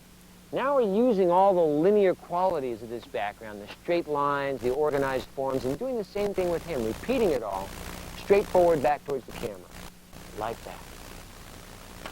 All right, I like that look. Turn your face that way just a little bit farther. Okay, looking good.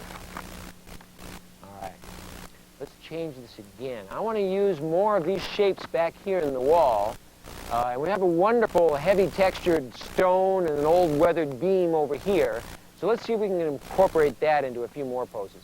Move back over this way, Dan. I'm not exactly sure what we're going to do to begin with. You know what, let's try a seated on there first. And what you might do is just sit with one foot maybe kind of hooked back underneath the other one. All right.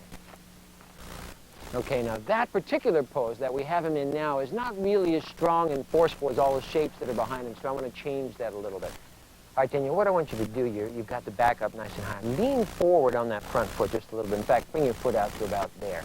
What I want to do is elbow to knee like that. That's good. That's real strong. All right, I like that. I'm going to do a vertical shot here using all these straight up and down lines. Daniel, I'm going to have you move your foot that way just a little bit. Keep going that way. That's good. All right, I want you to look that direction a little bit farther. Very good. Very strong. All right, I'm going to move it a little bit closer. I'm going to cut this just at the base of his knee. Very nice. Very soft light, but yet still very sculpturing, coming in from the right angle. Turn your face back towards me, Daniel, just a little bit farther. All right, that's good. I like that. All right, let's change this again. Let's go back to this far wall. I want to do a few working sideways from an angle here. Perhaps let's try one like that. So we'll do a pose like this. We'll have one arm up against the wall. I'm always playing with different shapes and angles. I don't always know exactly what I'll do, so I'll experiment and discover body language and get feelings from different juxtapositions of subjects, angles, and background shapes. What we're doing is creating a composition with all these L shapes that are coming at the base of that wall. And then we're sort of doing a reverse L with Daniel. Very good. All right, I like that. I'll tell you what, lean in even farther and we'll bend the elbows. You can actually hop in towards that just a little bit farther. There you go. I like that. Just a little more relaxed and turn the face back towards me again. Very good. Over this way a little bit and raise your chin just a tiny little bit. Very good. Very strong. All right, I like that. Okay, let me do one where you're going to just fold the arms and lean back against the wall there. All right, now I want to get you a little bit sideways that way. Very good. All right, now just turn the face this way again a little bit. Very good. Notice one other thing. This background has very little depth.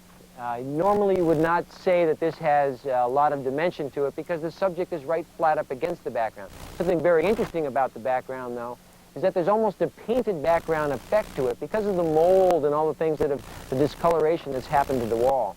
So to give it a little more sense of depth, I'm going to bring him over to this far corner where that mottled effect begins to happen on the wall. That's fine, right there. See where that L shape is, right? Okay, now turn your face towards, turn your whole body towards this wall here. Lean against there. All right, now turn your body back towards me a little bit more. Because we're dealing with a lot of very solid and square linear shapes here, you don't want to make him too thin. You want to make those shoulders broader. It gives him a lot of breadth and strength. I like that a lot. Very strong textures in here. It's wonderful. All right, now this would be okay to do a little bit of a smile here because symbolically we have softened this whole thing. It looks good. We like that. All right, gentle guy, you know, you're gentle giant guys. Looks real good. Lower your chin just a little bit. All right, that's fine. You know, if you want to, put that hand on your hip. Let's see what that looks like. Okay, all right, looking good. All right, that's great. Let's change it back again. Do both hands on the hips like that. That's real good.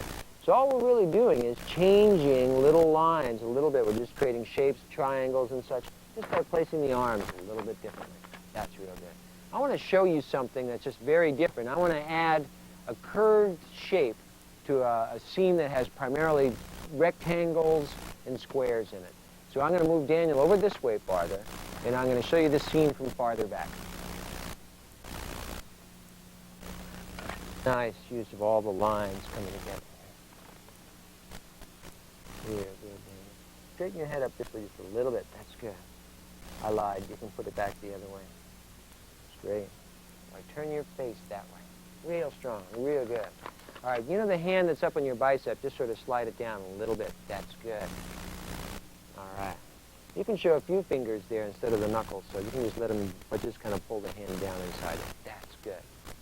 Very strong light. And that's wonderful light across his face, finding the plane of the face. And see how the cheekbones go into shadow after that. So it's very strong masculine lighting. Very good symbols involved here. All backgrounds are interchangeable for both men and women, depending on the part of the personality that you want to accentuate. A short while ago, we used this same hallway to photograph Daniel. And what we did was a very masculine orientation, using the repeated rectangles of the columns to add strength and power to the portrait. Now we're going to use this same hallway, but look for a more feminine orientation and isolate some of those symbols. So we're going to use Kelly again. Kelly, lean right in towards it. Just lean right in real close. Atta girl. All right.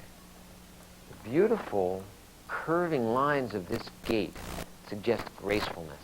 And even though the color is a dark color and the texture is hard, it looks very gentle when we place it against a lighter background.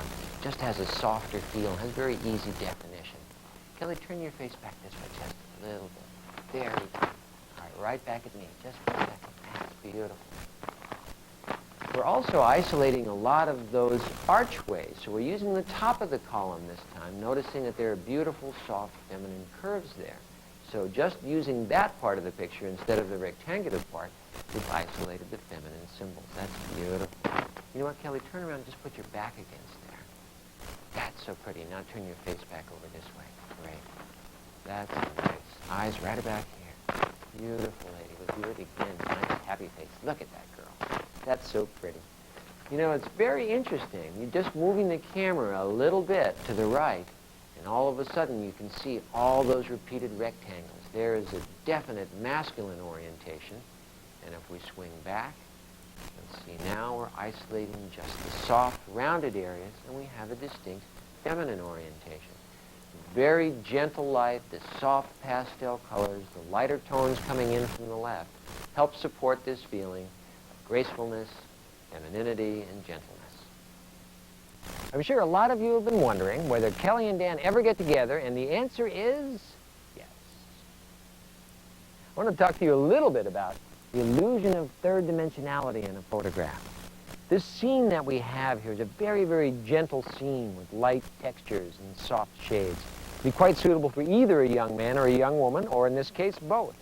What makes it stand out is the beautifully receding straight line, which is very masculine, and the slow transition of textures from soft to very soft, which is feminine.